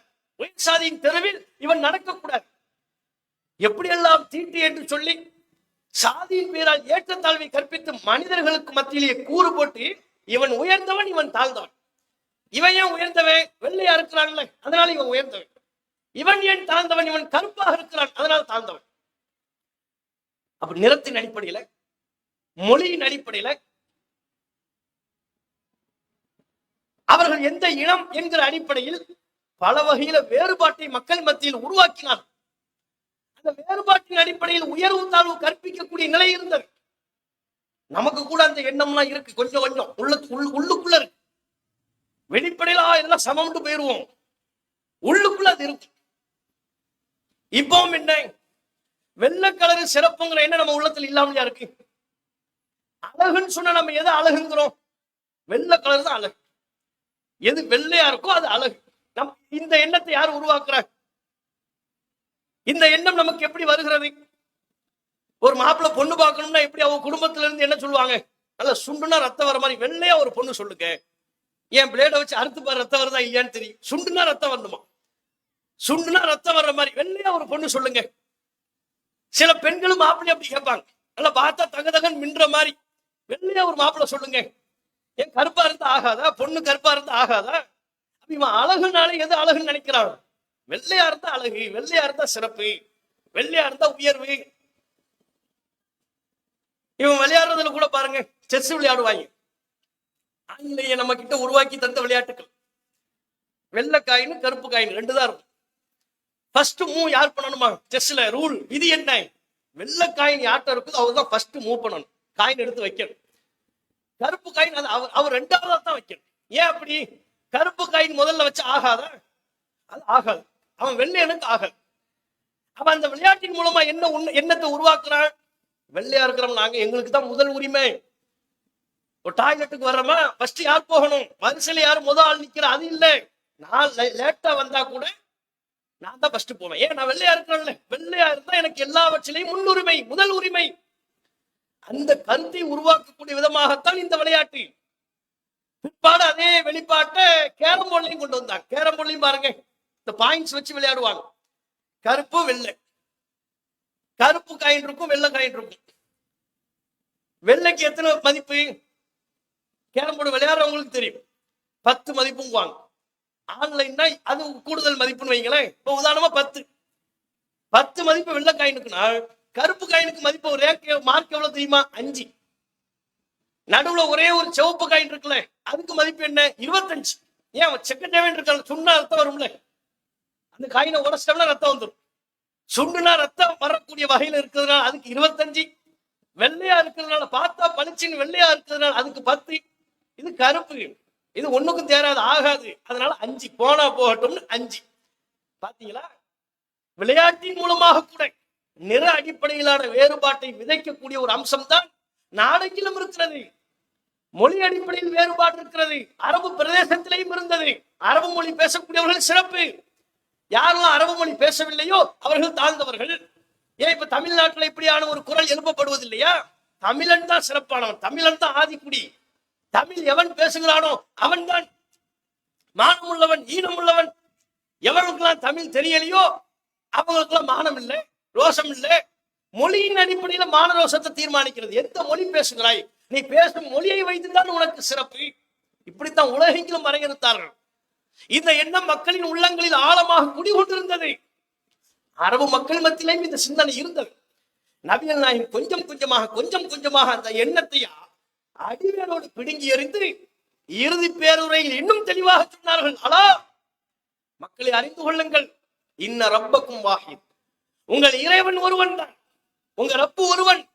அதே போல் இன்ன அபாக்கும் வாஹித், உங்கள் தந்தையும் ஒருவர் தான். ஒரு தாய் ஒரு தந்தைக்கு தான் நீங்கள் அனைவரும். நீ வெள்ளையா இருந்தாலும் கருப்பா இருந்தாலும், அரபு மொழி பேசினாலும் அரபு மொழி அல்லாத வேற்று மொழி பேசினாலும் உங்கள் தந்தை ஒருவர். ஆதம் என்கிற தந்தைக்கு தான் நீங்கள் அனைவரும் பிறந்திருக்கிறீர்கள். ஒரு தந்தைக்கு பிறந்த பிள்ளைகளை கருப்பனுக்கு சிறப்பில்லை, சிவப்பாக இருப்பவனுக்கு சிறப்பு என்று எப்படி வரும்? உங்கள் தந்தை ஒன்றல்லவா? உங்கள் இறைவன் ஒருவன் என்பதை போல உங்கள் தந்தையும் ஒரே ஒரு நபர் தான். ஒரு தந்தைக்கு தான் நீங்கள் அனைவரும் பிறந்திருக்கிறீர்கள். உங்களுக்கு மத்தியில நிறத்தை கொண்டு சிறப்பில்லை, மொழியை கொண்டு சிறப்பில்லை, இனத்தை கொண்டு சிறப்பில்லை. சிறப்பு என்று ஒன்று ஏற்படும் என்றால் படைத்த இறைவனிடத்தில் உங்களுடைய குணத்தை கொண்டுதான், உங்களுடைய செயல்பாட்டை கொண்டுதான்.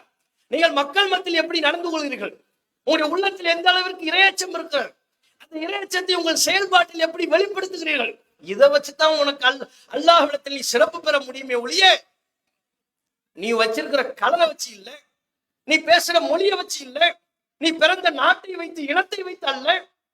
தெளிவுபட நபிகள் நாயகம் ஸல்லல்லாஹு அலைஹி வஸல்லம் அவர்கள் சொன்னார்.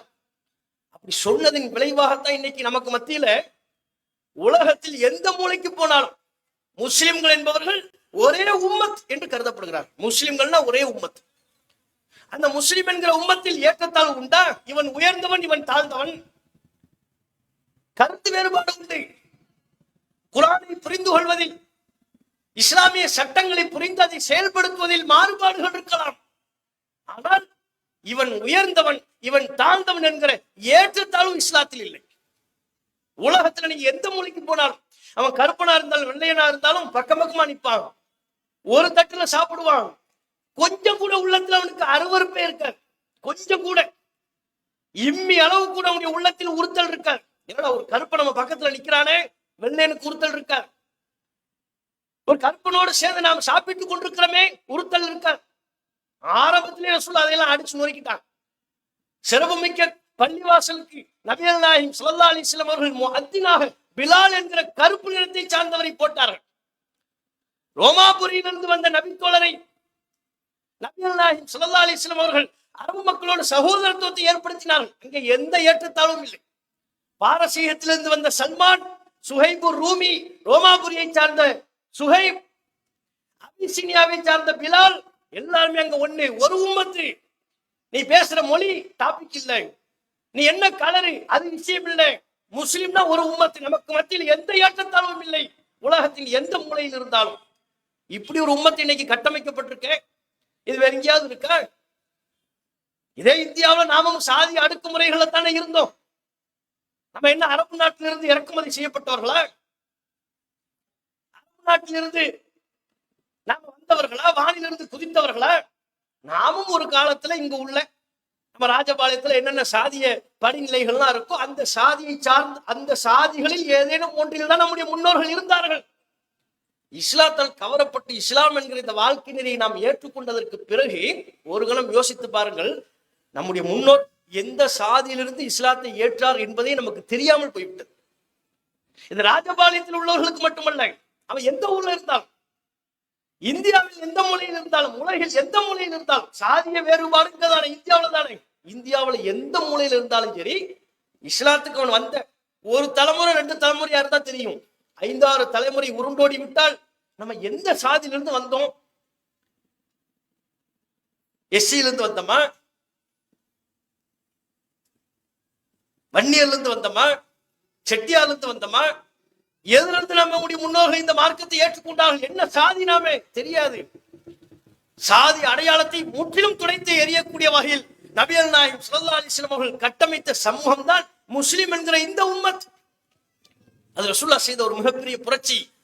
இதை இறுதி பேருரையிலையும் நபிகள் நாயகம் ஸல்லல்லாஹு அலைஹி வஸல்லம் அவர்கள் அழுத்தம் திருத்தமாக சொன்னார். இன்றைக்குள்ள காலகட்டத்தில் பெண்களை பற்றி ஆகோ ஓகோ என்று நிறைய பேசுவாங்க. ஆனால் பெண்களுக்கு வழங்கி இருக்கிற உரிமை என்று பார்த்தால் ஜீரோவா இருக்கும். நபிகள் நாயகம் ஸல்லல்லாஹு அலைஹி வஸல்லம் அவர்கள் தம்முடைய இறுதி பேருரையில் பெண்கள் குறித்தும் சொன்னார்கள். இத்தகுன் நிசா, பெண்கள் விஷயத்தில் நீங்கள் பயந்து கொள்ளுங்கள், அல்லாஹ்வை பயந்து கொள்ளுங்கள். பெண்களுக்கான உரிமைகளை சரிவர நீங்கள் நிறைவேற்றி விடுங்கள். எந்த அளவிற்கு நபிகள் நாயகம் ஸல்லல்லாஹு அலைஹி வஸல்லம் அவர்கள் பெண்கள் என்கிற அந்த சமூகத்தின் உரிமை நிலைநாட்டப்பட வேண்டும் என்று சொன்னார்கள். ஃபத்தகுல்லாஹ ஃபின் நிசா, பெண்கள் விஷயத்தில் அல்லாஹ்வை அஞ்சிக் கொள்ளுங்கள். ஃபஇன்னக்கும் அஹதுதுமுஹுன்ன பி அமானில்லாஹ், அவர்களை நீங்கள் அல்லாஹ்வின் அமானிதமாக எடுத்துக் கொள்கிறீர்கள். கணவன் என்கிற ஒருவன் தன்னுடைய மனைவி அந்த பெண்ணை திருமணம் செய்கிறான் என்றால் அல்லாஹ்வினுடைய அமானிதம். நீ நினைத்ததையெல்லாம் அந்த பெண்ணை நடத்திவிட முடியாது, அடிமைப்படுத்தி விட முடியாது.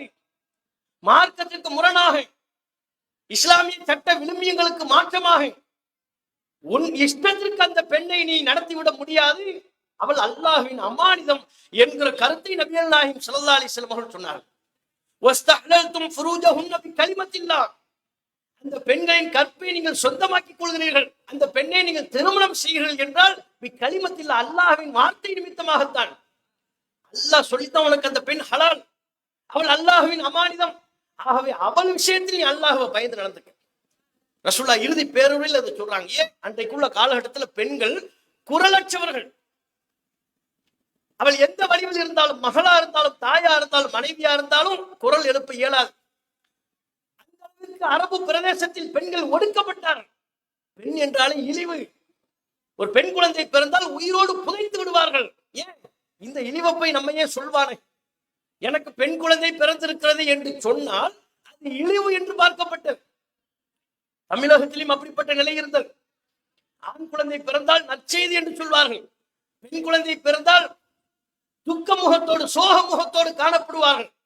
அல்லாஹ்வின் அருளால் தௌஹீத் பிரச்சாரம் படிப்படியாக மக்கள் மத்தியில் பெருகியதற்கு பிறகுதான் பெண் குழந்தை இழிவாக பார்க்கப்படுகிற நிலை மாறி, பெண் குழந்தை பிறந்தாலும் மகிழ்ச்சியோடு எனக்கு அல்லாஹ் பெண் குழந்தை என்கிற நற்செய்தியை சொல்லியிருக்கிறான் என்று மக்கள் மத்தியில் சொல்கிறார். அப்படிப்பட்ட ஒரு பழக்கம் இந்த ஏகத்துவம் மக்கள் மத்தியில், முஸ்லிம்களுக்கு மத்தியில் உருவாக்கியது. அப்ப அரபு நாட்டுல பெண் குழந்தை இழிவுன்னு சொல்லப்பட்ட காலகட்டத்துல ரசூலுல்லாஹ் சொல்றாங்க, அவர்கள் இழிவல்ல, அல்லாஹ்வின் அமானிதம், அமானிதம்னா என்ன அர்த்தம்? பேணி பாதுகாக்கணும், எந்த குறையும் ஏற்பட்டு விடக்கூடாது, தந்தது தந்தபடியே ஒப்படைக்க வேண்டும். அந்த வார்த்தை நபிகள் நாயகம் ஸல்லல்லாஹு அலைஹி வஸல்லம் அவர்கள் பெண்களுக்கு சொல்றாங்க. உன் மனைவியா, உன் மகளா, உன் தாயா, உன் பொறுப்பின் கீழ் இருக்கக்கூடிய அடிமை பெண்களா, எல்லாருமே உனக்கு அல்லாஹ் தந்த அமானிதம், கரெக்டா நடந்துக்கங்க. அவர்களுக்கு தேவையான ஹக்கு கடமைகளை நிறைவேற்றி விடுங்கள், அவர்களை ஏமாற்றி விடாதீர்கள். இன்றைக்கும் பேசுவார்கள் பெண் விடுதலை, பெண் பாதுகாப்பு என்று பேசுவார்கள். ஆனால் பெண்களினுடைய உரிமை எந்த வகையில் நிலைநாட்டப்படுகிறது, அவர்களுக்கான வாழ்க்கைக்கான உத்தரவாதம் எந்த வகையில் உறுதி செய்யப்படுகிறது? இன்னைக்கெல்லாம் பாத்தீங்கன்னா பெண்களுக்கு 1000 ரூபாய் கொடுத்துட்டா போதும்னு நினைக்கிறாங்க. எந்த அரசாங்கமா இருந்தாலும் மாசம் மாசம் 1000 ரூபாய் தந்துட்டாங்கன்னா பெண்களுக்கு 1000 ரூபாய் தந்துட்டாங்க.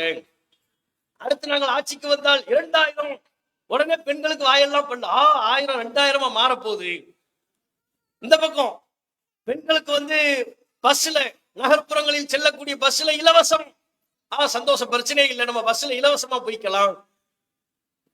அதுக்கு போட்டி அந்த பக்கம் எடப்பாடியார், ஆண்கள் மட்டும் என்ன இழுத்த வாயிர்களா, ஆண்களுக்கும் இனி இலவசம். நமக்கு ஒரு டவுட், பஸ்ல எவன் தான் டிக்கெட் எடுப்பான்னு தெரியல. இப்ப அடுத்து எவன் டிக்கெட் எடுக்க போறான்? கண்டக்டரும் டிரைவர் தான் எடுத்துக்கணும். தான் உனக்கு ஒரு டிக்கெட்டு, எனக்கு ஒரு டிக்கெட்டு, காசு கவர்மெண்ட்ல வாங்கிக்குவோம். இருக்கிறதுக்குள்ள ஆண்கள் பெண்கள் 2 தரப்பு தான். ஸ்டாலின் ஆட்சியில பெண்களுக்கு இலவசம், எடப்பாடி வந்தாருன்னா ஆண்களுக்கு இலவசம். ஆக மொத்தத்துல ஒரு பையன் டிக்கெட் எடுக்க வேண்டியது இல்லை. இப்படி தந்துட்டா நம்ம பெருசு நினைக்கிறோம். அடிப்படையான விஷயங்கள் செய்யப்பட வேண்டும், அதில் மாற்று கருத்து இல்லை. சமூகத்தில் நலிவடைந்த மக்களும் இருக்கிறார்கள். ஒருவேளை உணவு உண்பதற்கே வழி இல்லாமல் திக்கற்று இருக்கக்கூடிய ஏழை பாடைகளும் இருக்கிறார்கள். அவர்களின் தேவை அறிந்து அவர்களின் அவசிய தேவைகளை பூர்த்தி செய்வது அரசின் கடமை, அதில் மாற்று கருத்து இல்லை. ஆனால் இது போதாது. இந்த பக்கம் 1000 ரூபாய் கொடுத்துட்டு வேறு வகையில நம்முடைய ஒட்டுமொத்த வாழ்வாதாரத்தை பாதித்து விட்டால் வரி ஒரு பக்கம் அதிகரிக்கிறது. அதை விட பெரும் பாதிப்பு என்ன? மதுக்கடைகளை நாடெங்கிலும் திறந்து வைத்து விட்டு பெண்களுக்கு மாதம் 1000 ரூபாய் கொடுப்பதில் என்ன பலன்? எத்தனை பெண்கள் மதுக்கடைகளை இருந்து மூடுங்க, அப்பந்தாங்க என் புருஷனை காப்பாற்ற முடியும்னு சொல்றாங்க. ஒரு குழந்தை அழுகிறான், என்னுடைய தந்தை தினமும் மது குடித்து விட்டு எங்க அம்மாவை அடிக்கிறாங்க. எத்தனை குழந்தைகள் இப்படிப்பட்ட அழுத்தங்களுக்கு ஆளாகி தற்கொலை செய்திருக்கிறார்கள், குழந்தை, பிஞ்சு குழந்தைகள். அப்ப இந்த பக்கம் 1000 ரூபாய் கொடுத்துட்டு அந்த 1000 ரூபாய் அவன் புடிக்கிட்டு போய் சாராயம் குடிச்சு அந்த சாராயத்துல உயிரை விட்டானா இவனுக்கு 1000 ரூபாய் வரவா இழப்பா? ஒட்டுமொத்த வாழ்க்கையும் இழப்பு. அவன் இப்படி இந்த சமூகத்தில் பல்வேறு முஸ்லிம் சமூகத்தில் இத்தகைய தாக்கங்கள் இல்லாமல் இருக்கலாம் அல்லது குறைவாக இருக்கலாம். தமிழகத்தில் இது போன்ற பாதிப்படையக்கூடிய பெண்கள் ஏராளம் இருக்கிறார்கள். ஒரு அரசாங்கம் அனைத்து தரப்பு பெண்களின் வாழ்க்கையில் நலவை உண்டாக்க வேண்டும் என்று விரும்பினால் மதுவை தடை செய்யணும். ஏன்? பெண்கள் பாதிக்கப்படுவது எல்லா வகையிலும் பாதிக்கப்படுவது. ஒரு பெண் பாலியல் வன்முறைக்கு ஆளாக்கப்படுறாளா, அடிப்படை காரணம் மதுவா இருக்கு. அடிப்படை காரணம் எங்கெல்லாம் பாலியல் வன்முறை, கேங் ரேப் நடக்குதோ அங்கெல்லாம் அந்த செய்தியை நீங்க முழுமையா படிங்க. எதனால இந்த கேங் ரேப் நடக்குது? அதில் இருந்த பலரும் மது அருந்தி இருந்தார்கள், போதைப் பொருளை உட்கொண்டிருந்தார்கள்.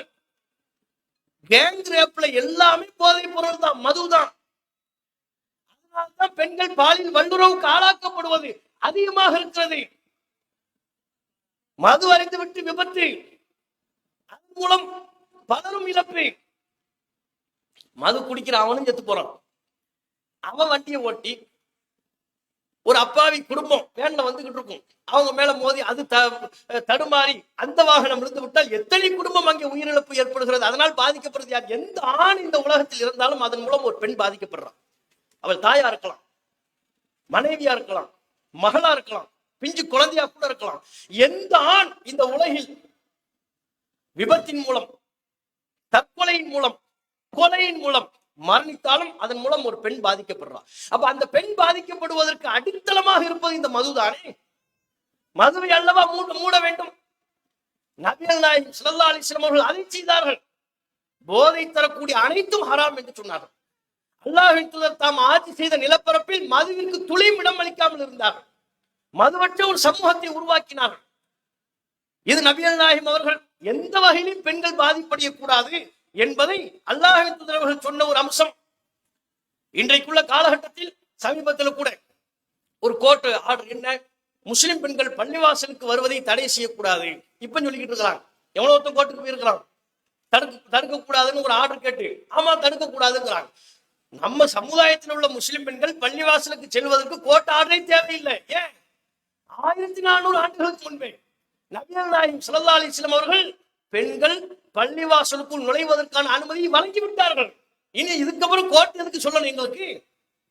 எங்களுக்கு ரசூலுல்லாஹ் வல்லவா மேல், உயிரை விட மேல். அந்த நபிகள் நாயகம் எங்களுக்கு சொல்லிவிட்டார்கள், உங்கள் வீட்டில் உள்ள பெண்கள் பள்ளிவாசலுக்கு செல்ல அனுமதி கோரினால் அதை தடுக்க கூடாது. தடுக்கிற உரிமை கணவனுக்கே இல்லை, தடுக்கிற உரிமை தந்தைக்கு இல்லை. தன் மகள் பள்ளிவாசலுக்கு செல்வதை தடுக்கிற உரிமை தந்தைக்கு இல்லை. அப்ப பெண்கள் வழிபாட்டு உரிமை இஸ்லாத்தில் உறுதி செய்யப்படுகிறது 1400 ஆண்டுகளுக்கு முன்பே.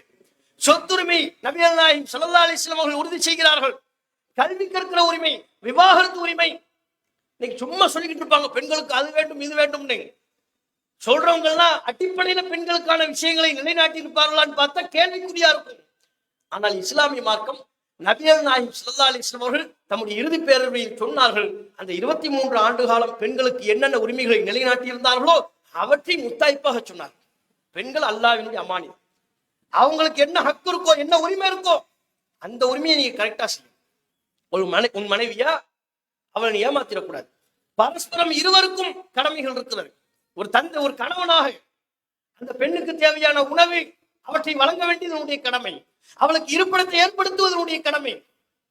அவளுக்கு ஆடை வாங்கி கொடுப்பதனுடைய கடமை. அவளுக்கு துரோகம் செய்யாமல் இருப்பதனுடைய கடமை. அதே போல் ஒரு பெண்ணும் உன்னுடைய கணவனுக்கு நீ துரோகம் செய்துவிடக் கூடாது. உன்னுடைய கணவனுக்கு நீ எந்த வகையிலும் அநியாயம் செய்துவிடக் கூடாது. இதனை பரஸ்பர ஒரு புரிதலாக, பரஸ்பர கடமையாக நபிகள் நாயகம் ஸல்லல்லாஹு அலைஹி வஸல்லம் அவர்கள் சொல்கிறார்கள் என்பதை பார்க்கும். எந்த அளவுக்கு ரசூல் ஸல்லல்லாஹு அலைஹி வஸல்லம் சொன்ன விஷயங்களை எல்லாம் பாருங்க. முஸ்லிம்களுக்கு மட்டும் தேவையான விஷயமா? எல்லாரும் சமம் என்கிற இந்த சமத்துவ கொள்கை முஸ்லிம்கள் மட்டும் கடைபிடிக்க வேண்டிய கொள்கையா? மது வேண்டாம், போதை வேண்டாம் என்கிற இந்த கொள்கை முஸ்லிம்கள் மட்டும் கடைபிடிக்க வேண்டிய கொள்கையா? முஸ்லிம்களுக்கு மட்டும் நன்மை தரக்கூடிய விஷயமா? அல்லாஹ்வின் தூதர் இறுதி பேருரையில் என்னென்ன சொன்னார்களோ அதை இந்த உலகம் கடைபிடித்தாலே அமைதியான ஒரு உலகத்தை நம்ம பார்க்க முடியும். ஒவ்வொரு சமூகமும் தன்னுடைய வாழ்க்கையில் கடைபிடிக்க தொடங்கினால் நாம் கற்பனையிலும் பார்த்திடாத ஒரு ஒழுக்கமிக்க நாகரிகமிக்க ஒரு சமூகத்தை நம்முடைய ஊரில் கட்டி எழுப்ப முடியும். எப்போது? ரசூலுல்லாஹ் இறுதி பேருரையில சொன்ன அந்த விஷயங்களை நாம கடைபிடிச்சாலே போதும். அவ்வளவு விஷயங்களை நபிகள் நாயகம் ஸல்லல்லாஹு அலைஹி வஸல்லம் அவர்கள் சொன்னார்கள். அல்லாஹ்வின் தூதர் அதில் மேலும் குறிப்பிட்டார்கள், அறிந்து கொள்ளுங்கள், வகது தரக்து ஃபீக்கும், உங்களுக்கு மத்தியில் ஒன்றை விட்டு செல்கிறேன், லன் ததில்லு பஅதஹு இன் இஅ்தஸம்தும் பிஹி, அதை நீங்கள் பற்றி பிடித்துக் கொண்டால் ஒருபோதும் வழி தவற மாட்டீர்கள், வழிகேடு உங்களிடத்தில் வராது. அந்த ஒன்று என்ன? கிதாபுல்லாஹ், அல்லாஹ்வுடைய வேதம் குர்ஆன். குர்ஆனை நான் உங்களிடம் விட்டு செல்கிறேன். அந்த குர்ஆனை நீங்கள் பற்றி பிடித்துக் கொண்டால், அதன் வழி நடந்தால், உங்களுடைய வாழ்க்கையில் என்ன ஒளியை பாய்ச்சுகிறதோ அதன் வெளிச்சத்தில் நீங்கள் நடை போட்டால் ஒருபோதும் வழி தவற மாட்டீர்கள். ரசூலுல்லாஹ் நம்ம போகும் இந்த உலக விட்டு விடை பெற போறாங்க, அதை உணர்ந்துதானே எல்லாத்தையுமே சொல்றாங்க. என்னென்ன சொல்லணுமோ எல்லா விஷயத்தையும் சொல்லிவிட்டார்கள். எல்லா விஷயத்தையும் நபிகள் நாயகம் ஸல்லல்லாஹு அலைஹி வஸல்லம் அவர்கள் சொல்லி, இந்த சமூகம், இந்த மக்கள் வேறு எந்த வகையிலும் வழிகெடுக்கப்படக்கூடாது என்றால் அவர்களுக்கு தேவையானது குர்ஆன் இருக்கணும். குர்ஆன் தொடர்பு முஸ்லிம்களிடம் இருக்க வேண்டும். குர்ஆனிலும் கயிறை, அல்லாஹ் வழங்கியிருக்கிற கயிறை பற்றி பிடிக்க வேண்டும். அப்படி குர்ஆனை இந்த சமூகம் பற்றி பிடித்தால் ஒருபோதும் நீங்கள் வழி தவற மாட்டீர்கள். வழிகேடு நம்முடைய செயல்பாட்டில், நம்முடைய வாழ்க்கையில் வராது என்று நபிகள் நாயகம் சொல்கிறார்கள். இன்னைக்கு முஸ்லிம்கள் எதுல கோட்டை விடுறோம்? இதுலதான் கோட்டை விடுறோம், இதில் தான் கோட்டை விடுகிறோம். நம்முடைய நடைமுறையில் பல்வேறு வழிகேடுகள் வருவதற்கு என்ன காரணம்? இந்த குர்ஆனை விட்டதினால். முஸ்லிம்களிடம் உள்ள குர்ஆனிய தொடர்பு என்ன? குர்ஆன்னா முஸ்லிம்கள் எப்படி பார்க்கறாங்க? அது ஒரு புனித பொருள்னு பார்க்கறாங்க. தொட்டு முத்தம் கொடுக்கிறாரு, இதோட முஸ்லிம்களுடைய புனிதம் முடிஞ்சிருச்சு. வீட்டுல உயரமான இடத்துல வைப்பாங்க, உயர்ந்த இடத்துல, கீழே வைக்க கூடாது, உயரமான இடத்துல வைக்கணும் வாங்க. அதெல்லாம் சரி, அடிப்படையில் என்ன? அது கீழே இருக்கிறதா மேலே இருக்கிறதா என்பதெல்லாம் பொருட்டு குர்ஆனுக்குள்ள என்ன இருக்கோ அது நம்ம வாழ்க்கையில இருக்கா? நம்ம வீட்டுக்குள்ள குர்ஆன் எந்த அலமாரியில இருக்கு அது விஷயம் இல்லைங்க. பீரோலுக்குள்ள இருக்கா, செல்ஃபுக்கு மேல இருக்கா, தங்க உரையில இருக்கா, பலகையில பலகையில இருக்கா, தரையில இருக்கா, அது விஷயம் இல்லை. குரானுக்குள்ள என்ன இருக்கோ அது நம்ம வாழ்க்கையில இருக்கா? குரான்ல என்ன இருக்கு? ரசூல்லா தான் முன்மாதிரி, ரசூல்லாவை ஃபாலோ பண்ணணும், அது குரான்ல இருக்கு. லக்கது கான லக்கும் ஃபீ ரசூலில்லாஹி உஸ்வத்துன் ஹஸனா, தூதரிடத்தில் உங்களுக்கு அழகிய முன்மாதிரி இருக்கிறது. நீங்க மறுமையை நம்புனீங்கன்னா ரசூல்லாவை ஃபாலோ பண்ணுங்க. நபிகள் நாயகம் உங்களுக்கு என்ன சொல்கிறார்களோ அதை பின்பற்றுங்கள். நபிகள் நாயகத்தை உயிரை விட மேலா நேசிங்க. இதான நமக்கு குரான் சொல்லி தருது. ரசூல்லாவை நேசிக்கணும், ரசூல்லா தான் நமக்கு முன்மாதிரி, நபிகள் நாயகத்தை பின்பற்ற வேண்டும். நபிகள் நாயகத்தை மிஞ்சி இந்த உலகத்தில் நம்முடைய நேசத்திற்குரியவர் எவரும் இல்லை. அது நம்முடைய தாயாக இருந்தாலும் தந்தையாக இருந்தாலும் அவர்கள் நேசத்திற்குரியவர்கள், நபிகள் நாயகத்தை மிஞ்சி அல்ல. ஆனா இன்றைக்கு சமூகத்தில் என்ன, யார் தங்களுக்கான முன்மாதிரி என்பதை முஸ்லிம் சமூகம் குரானை கோற்றிவிட்ட காரணத்தினால், குரான் தொடர்பை கோற்றிவிட்ட காரணத்தினால் தங்களுக்கான முன்மாதிரி யார், ரோல் மாடல் யார், அதுவே தெரியல. இன்றைக்குள்ள முஸ்லிம் சமூகம் நம்ம சமுதாயத்தை பார்க்கணும். குறிப்பா இந்த தேர்தல் காலகட்டங்கள்ல சமூக வலைத்தளத்துல பார்த்தோம்னா நம்ம முஸ்லிம் பெண்கள் சொல்றாங்க, ஒரு அம்மா சொல்லுது புர்கா போட்டுக்கிட்டு, என்னவா உங்களுக்கு விஜய பிடிக்குமா? ஆமா, எனக்கு விஜய எங்க வீட்டுல உள்ள எல்லாரையும் விட எனக்கு பிடிக்கும், அதோட சேர்த்து எங்க வீட்டுக்காரரை விட எனக்கு விஜயத்தான் பிடிக்கும். கட்டின புருஷனை பிடிக்காது, அந்த புருஷன் தான் இவளுக்காவட்டி வெளிநாட்டுல காயிறான், அந்த புருஷன் தான் இந்த ஊர்ல வெயில்ல காடுகள்ல போய் அலைஞ்சு தெரிஞ்சு பொருளாதாரம் திரட்டி இந்த குடும்பத்துக்காக இந்த பெண்ணுக்காக கொண்டு வர்றான். அந்த புருஷன் அவன் இனிச்சவன் இல்லை, அவனை பிடிக்காது. யாரு பிடிக்கும்? விஜயத்தான் எங்க வீட்டுக்காரரை விட எனக்கு விஜயத்தான் பிடிக்கும். இது எங்க வீட்டுக்காரருக்கே தெரியுமே. அந்த மானங்கட்டவனை ஃபர்ஸ்ட் கூப்பிட்டு கேட்கணும் இந்த விஷயம். அந்த அம்மா சொல்லுது, என்னவா இது எங்க வீட்டுக்காரருக்கே தெரியுமே. இன்னொரு அம்மா சொல்லுது, நான் விஜயை பார்த்துட்டேன். சரிம்மா, இப்ப என்னம்மா? அவ்வளவுதான், என் வாழ்க்கையின் அர்த்தம் பூர்த்தி ஆகிவிட்டது. விஜயை பார்த்தாச்சான், அதனால வாழ்க்கையின் அர்த்தமே பூர்த்தி ஆயிடுச்சான். இப்ப என்ன சொல்ல வர்றாங்க? விஜயை பார்த்துட்டா முடிஞ்சு போச்சு, அவ்வளவுதானே. இன்னொரு அம்மா சொல்லுது, எதுவுமே நம்ம கற்பனையில சொல்லல, எல்லாமே சமூக வலைதளத்துல இருக்கு. இன்னொரு அம்மா சொல்லுது, விஜயை பார்த்தேன், நல்லா இருக்கிறாரு, அல்ஹம்துலில்லாஹ், அல்லாஹ்வுக்கு எல்லா புகழும். இதுக்கு என்னடா இதுல வித்தியாசமா இருக்கு? விஜய் நல்லா இருக்கிறாரு, பார்க்க நல்ல பளபளன்னு இருக்கிறாரு, நல்லா இருக்கிறாரு, மேக்கப் பண்ணா பளபளன்னு தான் இருப்பாங்க. வெயிலே படாம இருந்தா யாராலும் பளபளப்பா இருக்க முடியும். ஏசிலேயே 24 மணி நேரம் இருந்தா பளபளன்னு பெங்களூர் தக்காளி மாதிரி இருக்கத்தான் முடியும். பார்க்க பளபளன்னு இருக்கிறாரு, சரி அதை மட்டும் சொல்லி நிப்பாட்டல, அல்ஹம்துலில்லாஹ், அல்லாஹ்வுக்கு எல்லா புகழும். இப்ப பெரிய சாதனை செஞ்சிட்டீங்கல்ல, விஜயை பார்த்தாச்சு, அதுக்கு ஒரு அல்ஹம்துலில்லாஹ். அவர் நல்ல குண்டா இருக்கிறாரு, அல்ஹம்துலில்லாஹ். அப்ப என்ன குர்ஆன் தொடர்பு, என்ன வழிகாட்டி, யாரு இவங்க வழிகாட்டியா ஏத்து நடக்கிறாங்க? நாம என்ன சொல்ல வரோம்னா, விஜய்ங்கிறது அல்ல விஷயம். நீ விஜய் இடத்துல ஸ்டாலினை வச்சாலும் சரி, விஜய் இடத்துல எடப்பாடி வச்சாலும் சரி, வேற எந்த தலைவரையும் உனக்கான ரோல் மாடல் என்று, முன்மாதிரி என்று ஒரு முஸ்லிம் சொன்னாலும் அதை நாம் கேள்வி எழுப்புவோம். ஏன்? நமக்கான ரோல் மாடல் இவர்கள் யாரும் அல்ல, எந்த சினிமா கூத்தாடியும் அல்ல, எந்த அரசியல்வாதியும் அல்ல. அவர்கள் யாரா இருந்தாலும், எந்த கட்சியை சார்ந்தவர்களா இருந்தாலும், ஓட்டு போடுறதுங்கிறது வேற, எனக்கான ரோல் மாடல்ங்கிறது வேற. ஓட்டு போடுறது எதுக்காக நான் ஓட்டு போடுறேன்? சரியான நிர்வாகம் பண்ணணும், மக்கள் ஆட்சி செய்யணும். ஆட்சி செய்யற மக்களை பாகுபாடு இல்லாம மத அடிப்படையில பிரிக்காம, அவர்களை வேறு சாதி அடிப்படையில பாகுபடுத்தி பார்க்காம, சட்டத்தின்படி அனைவரையும் சமமா நடத்தணும். இதுதான் நான் ஓட்டு போறதுக்குரிய பார்வை. இந்த சமூகம் ஒடுக்கப்படுகிற விளிம்பு நிலை சமூகத்தில் இருப்பவர்களுக்கு யார் கை கொடுக்கிறார்களோ, யார் அவர்களை கரம் பிடித்து தூக்கி அவருடைய வாழ்க்கையில் ஒரு முன்னேற்றத்தை ஏற்படுத்துகிறார்களோ அவர்களுக்கு நான் ஓட்டு போடுவேன். என்ன மத அடிப்படையில பாகுபடுத்தி பார்க்காம, மாட்டின் பெயரால் கொல்லாம, வேறு வேறு அநியாயங்களின் மக்கள் மத்தியில் செய்யாம இருந்தா இதுதான் நான் ஓட்டு போறதுக்குரிய பார்வை. அதனால என் வாழ்க்கையில ஒரு ரோல் மாடல். 24 மணி நேரம் அவர் எனக்கு ரோல் மாடலா? 24 மணி நேரம் எனக்கு ஸ்டாலின் ரோல் மாடல் ஆயிடுவாரா? விஜய் ரோல் மாடல் ஆயிடுவாரா? ஒரு முஸ்லிமை பொறுத்தவரை, கலிமா சொன்ன ஒரு முஸ்லிம், மறுமையை நம்பி இருக்கிற முஸ்லிம், அவருக்கான எந்நேரமுமான முன்மாதிரி ரோல் மாடல் நபிகள் நாயகம் ஸல்லல்லாஹு அலைஹி வஸல்லம் அவர்கள் மட்டும்தான். இதை நம்ம வாழ்க்கையில உள்ளத்துல ஆழமா பதியணும். பெற்றோர்கள் நீங்களே இப்படி விஜய் என்றும் அரசியல்வாதிகள் என்றும் நீங்கள் அழைத்து திரிவீர்களே, ஆனால் உங்கள் பிள்ளைகளுக்கு நீங்க என்ன சொல்லிக் கொடுக்க போறீங்க? எப்படி குர்ஆனை சொல்லிக் கொடுப்பீங்க? எந்த லட்சணத்துல ரசூலுல்லாஹ் பத்தி உங்க பிள்ளைகளுக்கு நீங்க கத்துக் கொடுக்க போறீங்க? இந்த அரசியல்வாதி தான் நமக்கு எல்லாமும், இந்த தலைவர் தான் நமக்கு எல்லாமும், இந்த நடிகர் தான் எல்லாமும் என்று உங்கள் பிள்ளைகளுக்கு சொல்லிக் கொடுத்ததற்கு பிறகு எப்படி ரசூலுல்லாஹ் பத்தி நீங்க சொல்லி கொடுப்பீங்க? என்ன சொல்லி கொடுத்தீங்க நீங்க? யோசிச்சு பாருங்க. மிகப்பெரிய வழிகட்டில் இருக்கிறார்கள். நாம நினைச்ச ஒரு காலத்துல ஏதோ அந்த காலத்துல இந்த சினிமா மோகம்லாம் கொண்டு இளைஞர்கள் இருந்தாங்க. அதெல்லாம் இந்த பிரச்சாரத்திலிருந்து மாறி திருந்தி வந்துட்டாங்கன்னு நினைச்சா இன்னும் பல பேர் இந்த சினிமா நோயில இருக்கிறாங்கிறது இப்பதான் தெரியுது. வேகாத வெயில போய் அவரை பார்த்தே ஆகணும். ஓட்டு போறது வேறங்க.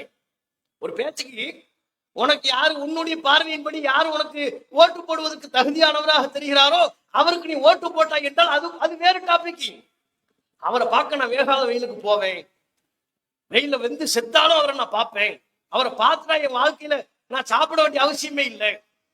இன்னொரு ஸ்ரீதேவி சொல்றாங்க, புர்காவை போட்டுக்கிட்டு விஜய் மட்டும் எங்க ஊருக்கு வந்தாரு நான் கட்டி பிடிச்சு முத்தம் கொடுப்பேன். என்ன பேச்சு இது? அது வெக்க உணர்வு இருக்கா? இஸ்லாம் எந்த அளவுக்கு வெக்க உணர்வு சொல்லுது? இதெல்லாம் சாதாரணமான வார்த்தையா? சாதாரணமா ஆக்குறாங்க பாருங்க. இதை சொல்லி சொல்லி முஸ்லிம் சமூகத்திடத்துல, இளம் பெண்களிடத்துல, இளம் ஆண்களிடத்துல எப்படி ஆக்குறாங்க? இதெல்லாம் சாதாரண பிரச்சனை இல்லை. உனக்கு யாரையும் பார்த்து உன் கணவனை விட உனக்கு பிடிக்குதா அந்த விருப்பத்தை நீ சொல்லு. அப்படி ஆக்குறாங்க. வெக்கக்கேடை நம்ம சமூகத்தில் உருவாக்க பார்க்கிறாங்க. உனக்கு யாரையும் முத்தம் கொடுப்பது போல் தோற்றுகிறதா அதை வெளிப்படுத்தி பேசு. ஒரு கெட்ட எண்ணம் ஏற்பட்டால் கூட அஊது பில்லாஹி மினஷ் ஷைத்தானிர் ரஜீம் என்று நபிகள் நாயகம் நமக்கு சொல்லுமாறு உத்தரவிட்டிருக்கும் பொழுது வெட்க உணர்வை துறந்து இதை வெளிப்படுத்தி பகிரங்கப்படுத்தி பேசினால் இது பல பேர் தவறான எண்ணங்களை வெளிப்படுத்துவதற்கு, மானக்கேட்டில் விழுவதற்கு காரணமாகாதா? அப்ப ரோல் மாடல் யாரும் எதுக்காக இந்த உலகத்துல வாழ்றோம்ங்கிறதே மறந்துட்டாங்க. அப்படி மறந்தாதான் அந்த அம்மா சொல்ல முடியும், நான் இவரை பார்த்துட்டேன், அவ்வளவுதான், என் வாழ்க்கையின் அர்த்தம் பூர்த்தி ஆகிவிட்டது. அது எப்படி பூர்த்தியாகும்? அவனை பார்க்கறதுக்கு நீ படைக்கப்பட்ட, அவனை பார்த்துட்டு அவன் வாழ்க்கை பூர்த்தி ஆகிருமா? நாம படைக்கப்பட்டது நோக்கம் நாளை மறுமை நாள்ல அல்லாஹ் நம்ம கிட்ட கணக்கு கேட்பான். நம்ம கணக்கு சொல்லணும். நான் தொழுதியா நல்லா கேட்பான், நோன்பு வச்சியான்னு கேட்பான், ரசூலுல்லாஹ் உயிரை விட மேலாக நேசித்தாயன்னு கேட்பான், ரசூலுல்லாஹ் ரோல் மாடலாக கொண்டு வாழ்க்கை நீ செதுக்கினியா நல்லா கேட்பான். இந்த மார்க்கத்தை நீ அறிந்து கொண்ட சத்தியத்தை பிற மக்கள் மத்தியில் எடுத்து சொன்னாயா அல்லாஹ் கேட்பான். ரசூலுல்லாஹ் இறுதி பேருரையில் எல்லாவற்றையும் சொல்லிவிட்டு பல இடங்களில் நபிகள் நாயகம் எதை கேட்டார்கள்? நான் சொல்லிவிட்டேனா இறைவா நீயே சாட்சி, நான் எல்லாவற்றையும் சொல்லிவிட்டு குறிப்பிட்டார்கள், இங்கே இருப்பவர் இல்லாதவருக்கு இந்த கருத்தை கொண்டு போய் சேருங்கள் என்றார். அப்ப ஒரு முஸ்லிமுடைய கடமை, நபிகள் நாயகம் தான் சிறந்த முன்மாதிரி. நபிகள் நாயகத்தை மிஞ்சிய முன்மாதிரி உலகத்தில் எவரும் இல்லை. நீ இந்த உலகத்தில் எந்த தலைவனை நேசித்தாலும், எந்த நடிகனை நேசித்தாலும் அவர்களுக்கும் சிறந்த ரோல் மாடல் நபிகள் நாயகம் தான். அளவிற்கு ரசூலுல்லாஹ்விடத்தில் ஒழுக்க நேர்மை இருக்கிறது, வாய்மை இருக்கிறது, சிறந்த வாழ்க்கை இருக்கிறது. அதை மக்கள் மத்தியில் கொண்டு போய் சேர்க்க வேண்டிய கடமை நமக்கு சார்ந்தது. அதனால்தான் நம்முடைய ஜமாத்தின் சார்பாக அண்ணல் நபியை அழகிய முன்மாதிரி என்கிற 10 மாத கால செயல் திட்டத்தை எடுத்து கடந்த மாதத்திலிருந்து இப்போது 2ஆம் மாதமாக நம்முடைய பிரச்சாரத்தை நாம மக்கள் மத்தியில் கொண்டு போய் சேர்த்துக் கொண்டிருக்கிறோம். ஒவ்வொரு முஸ்லிம்களும் தங்களுடைய உள்ளத்தில் உறுதி பூண்ட வேண்டும். என்ன? ரசூலுல்லாஹ் நமக்கு சொல்லித்த அந்த கொள்கை தான் முக்கியம். பாருங்க, அரசியல் தலைவர்களுடைய நிலையே ரொம்ப ஆபத்தா இருக்கு. முஸ்லிம் இளைஞர்கள் இப்படி தடுமாறி போயிட்டு இருக்கிறான். நடிகனுக்கு பின்னால போறான், அரசியல்வாதிக்கு பின்னால போறான், வாழ்க்கையை தொலைக்கிறான். ஓட்டு போடுறதுங்கிற அந்த ஒரு அம்சத்தை தாண்டி தன் வாழ்க்கை தன் இளமையை தொலைத்து விடுகிறான், மார்க்கத்தை தொலைத்து விடுகிறான் என்று வருத்தப்பட்டு கொண்டிருக்கும் பொழுது அவர்களை செம்மைப்படுத்த வேண்டிய அரசியல் தலைவர்களை ஓட்டுக்காக வேண்டி கோயில்ல போய் நிற்கிறாங்க. திருநீர் பூசிக்கிட்டு, மாலையை போட்டுக்கிட்டு, கோயிலுக்கு போய் தீபம் ஏற்றுறது. எல்லாரும் நம்முடைய சமூகத்தில் உள்ள, நம் சமுதாயத்தில் உள்ள அத்தனை அரசியல் கட்சி தலைவர்களும் பாகுபாடே இல்லாம எப்படி நீங்க கோவிலுக்கு போவீங்க, எப்படி திருநீர் பூசுவீங்க, எப்படி சிலை வழிபாடு செய்வீங்க, எந்த அடிப்படையில் இதை சரி காண்றீங்க கேட்டா நல்லிணக்கம். அது எப்படி நல்லிணக்கம் ஆகும்? நெத்தில திருநீர் பூசுறது நல்லிணக்கமா? சிலைக்கு மாலை போடுவதற்கு பேர் நல்லிணக்கமா? அதற்கு பேர் சிறுக்கு. அது நீங்க வேற எந்த பெயரை சொல்லியும் சரி கண்டு விட முடியாது. இணை வைப்பை நான் அரசியலுக்காக செய்கிறேன், ஓட்டிற்காக செய்கிறேன், பேருக்காக செய்கிறேன், எந்த பெயரை சொல்லியும் இவர்கள் செய்யக்கூடிய இந்த இணை வைப்பு காரியத்தை, மார்க்கத்திற்கு முரணான காரியத்தை நியாயப்படுத்தி விட முடியாது. நபிகள் நாயகம் ஸல்லல்லாஹு அலைஹி வஸல்லம் அவர்கள் காட்டாத நல்லிணக்கமா? அவங்களை மிஞ்சி நீங்க நல்லிணக்கம் காட்ட போறீங்களா? யூதர்கள் தர சொல்ல நல்லிணக்கமா நடக்கலையா? இணை வைப்பாளர்கள் தர சொல்ல நேர்மையா நடக்கலையா? நீங்கள் சொல்வதை போல் அல்லாஹ்வின் தூதர் எல்லா மக்களுக்கான உரிமையை கொடுத்தார்கள். தன் ஆட்சியாளராக இருந்த பொழுது எந்த கோவிலுக்கு போனாங்க, எந்த சிலையை வழிபட்டாங்க, கொண்டு கொள்கையில உறுதியாக இருந்து லா அஅ்புது மா தஅ்புதூன், நீங்கள் வணங்கக்கூடியவைகளை நான் ஒருபோதும் வணங்க மாட்டேன் என்கிற கொள்கை முழக்கத்தை முன்வைத்து நேர்மையா ரசூலுல்லாஹ் நடந்தாங்க. கொள்கை உறுதி வேணும். அது தலைவர்கள்ட்ட இல்லைன்னா மக்கள்கிட்ட எங்க இருக்கும்? அப்ப மக்கள் நாம் தான் இதை மக்கள் மத்தியில் பிரச்சாரம் செய்ய கடமைப்பட்டவர்களாக நாம இருக்கிறோம். இங்க அமர்ந்திருக்கிற இந்த பிரச்சாரத்தை கேட்கிற நாம் அனைவரும் வளரும் இளம் தலைமுறையை மார்க்க பற்றோடு உருவாக்க கடமைப்பட்டிருக்கிறோம். அப்படி மார்க்கப்பட்டை நபிகள் நாயகத்தின் மீதான நேசத்தை ஊட்ட தவறினால் 80 வருஷத்துக்கு முன்னால போயிருவீங்க. மறுபடியும் சினிமா கோட்டை தான் அவனுக்கு. சினிமாவுக்கு போயிருவான், பள்ளிவாசல் பக்கம் வரமாட்டான், குர்ஆன்னா என்னன்னு தெரியாது, ரசூலுல்லாஹ்னா என்னன்னு தெரியாம போயிருவான். அப்படிப்பட்ட ஆபத்தான நிலைக்கு நம் சமூகத்தை தள்ளிவிடக் கூடாது என்றால் அண்ணல் நபியை அழகிய முன்மாதிரி என்கிற இந்த பிரச்சாரத்தை பட்டி தொட்டி எங்கும் கொண்டு செல்ல வேண்டும் என்கிற கருத்தை நிறைவாக சொல்லி என்னுடைய உரையை நிறைவு செய்து கொள்கிறேன். வாஹிரு தாவானா அல்ஹம்துலில்லாஹி ரப்பில் ஆலமீன். அஸ்ஸலாமு அலைக்கும் வரஹ்மத்துல்லாஹி வபரகாத்துஹு.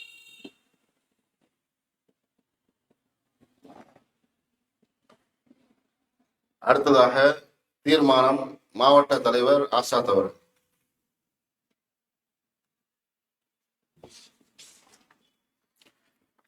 அஸ்ஸலாமு அலைக்கும்.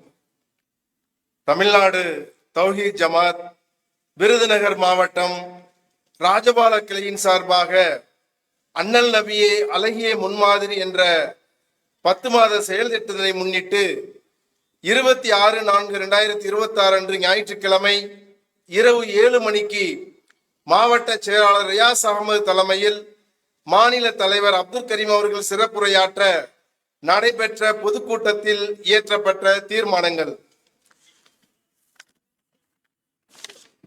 தமிழகத்தில் வாழும் இஸ்லாமியர்கள் கல்வியிலும் வேலை வாய்ப்பிலும் பொருளாதாரத்திலும் மற்ற சமூகங்களை விட பின்தங்கிய நிலையிலேயே உள்ளனர்.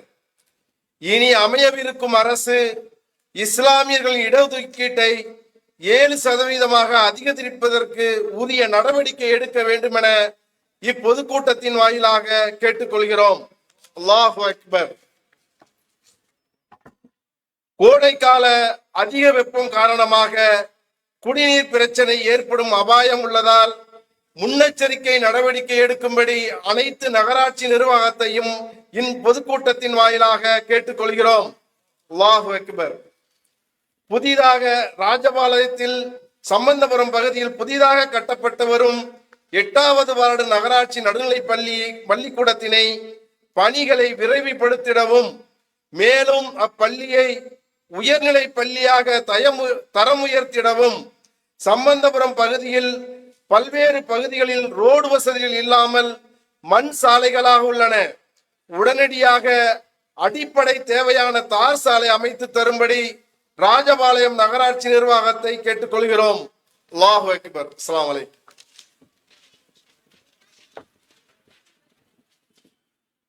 அடுத்ததாக சான்றிதழ் வழங்குதல் பரிசினை மாநில தலைவர் அவர்கள் வழங்குவார்கள்.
Certificate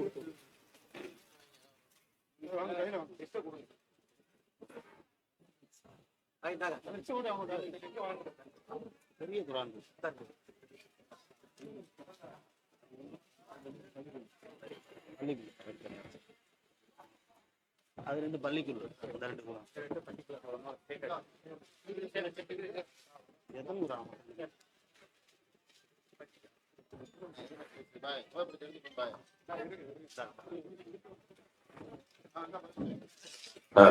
Dale, Cristina.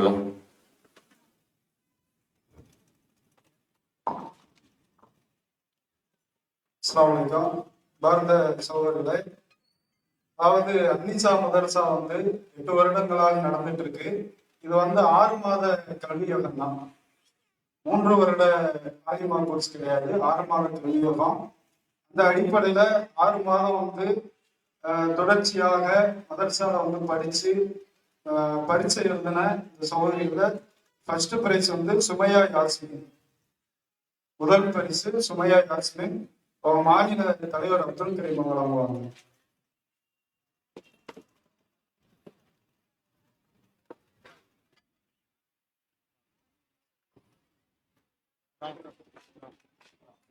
குரான் சரி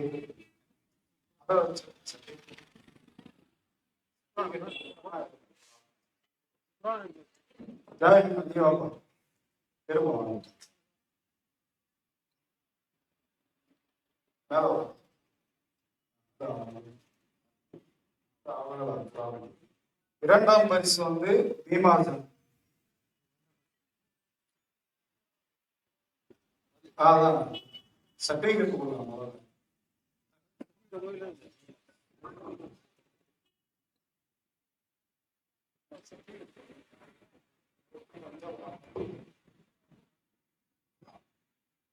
சர்டிபிகேட் கொடுக்குற மாதிரி சர்டிபிகேட் வாங்க. மூன்றாவது பிரைஸ் ஆசிஃபா சாஹிதா.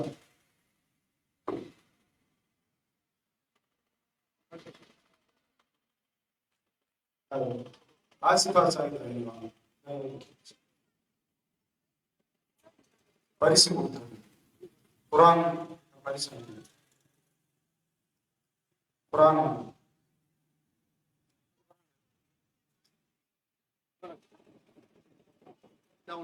சர்டிபிகேட்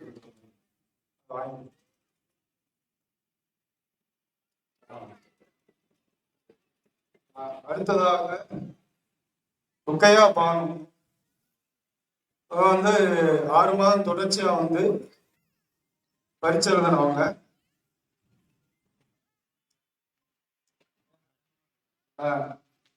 பரிசு ஆனந்த் பரிசு அவர் தான் வாங்கிக்கிறாங்க. சரி பாய்.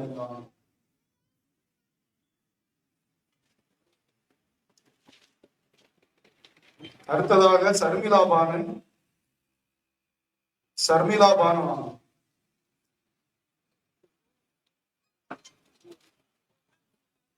சர்மிளா பானு இருக்காங்களா? அடுத்ததாக சையத் அலி ஃபாத்திமா. இந்த வாரீங்க சர்மிளா பானா. சர்மிளா பானு யாரு? அவர் கணவர் சர்டிபிகேட். குரான் குரான் அந்த பிரைஸ்.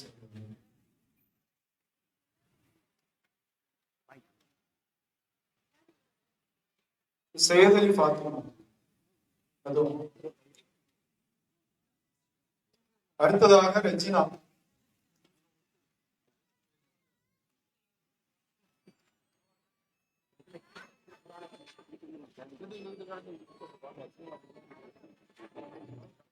ரெஜினா வாங்க. அடுத்ததாக சர்மிளா பானு. ரெஜினா வந்துட்டீங்களா?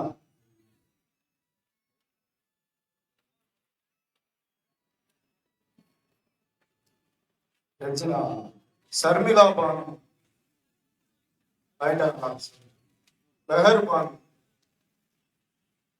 அவன் சர்டிபிகேட் பிரைஸ் மட்டும் குரான் குரான் அந்த சர்டிபிகேட். மெஹர் பானு. மைதீன் பிபி குரான் அந்த 6 பிரைஸ்.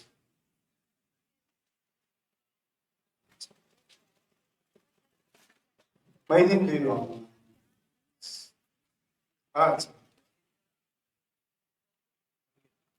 பீமா ஜான்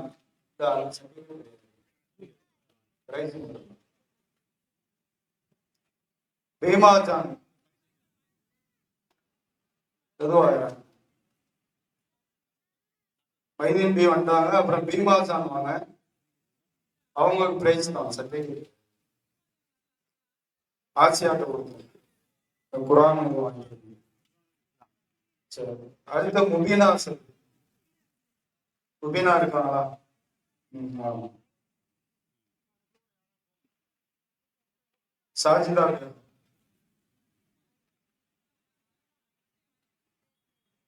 சாஜிதா பேக்கணும்.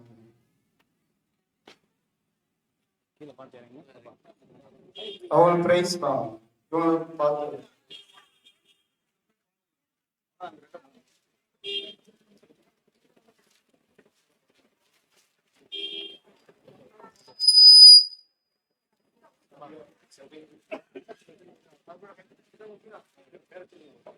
அதான் சாஜிதா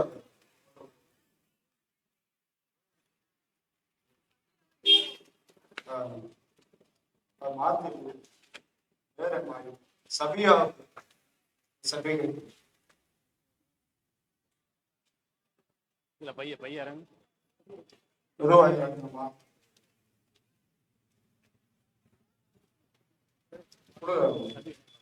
சர்டிஃபிகேட். அல்ஹம்துலில்லாஹ். அடுத்ததாக கிளை பொருளாளர் நன்றி உரை நிறுத்துவாங்க.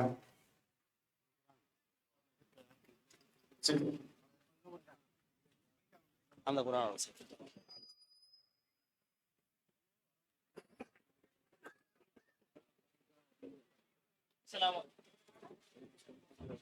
அஸ்ஸலாமு அலைக்கும் வரஹ்மத்துல்லாஹி வபரகாத்துஹு. இந்த நிகழ்ச்சி நடத்த பேருடைய இறைவனுக்கு நன்றி. உழைப்பை விட சிறந்த முறையில் அமைத்துக் கொடுத்த இறைவனுக்கு அல்ஹம்துலில்லாஹ். இந்த நிகழ்ச்சிக்கு அனுமதி வழங்கிய காவல்துறைக்கும், இந்த நிகழ்ச்சியில் பெருந்தளவாக கலந்து கொண்ட உங்கள் அனைவருக்கும், இந்த நிகழ்ச்சியை மக்கள் மத்தியில் கொண்டு செல்ல மற்றும் இந்த நிகழ்ச்சியை ஒருங்கிணைக்க உதவிய அனைத்து இளைஞர்களுக்கும் மாணவர்களுக்கும், இந்த நிகழ்ச்சிக்கு சவுண்ட் சர்வீஸ் அமைத்து கொடுத்த சக்தி ஆடியோஸ் அவர்களுக்கும், இந்த நிகழ்ச்சிக்கு மிக முக்கியமாக இங்கே பேசிய அனைத்து சகோதரிகளை வழிநடத்திய உஸ்தாதா அவர்களுக்கும், பெண்கள் மத்தியில் கொண்டு சென்ற தாவா குழு பெண்களுக்கும் நிர்வாகத்தின் சார்பாக நன்றிகளை தெரிவித்துக் கொள்கிறோம். துஆ ஓதி கலந்துக்குங்க. சுப்ஹானல்லாஹும்ம வ பிஹம்திக அஷ்ஹது அல்லா இலாஹா இல்லா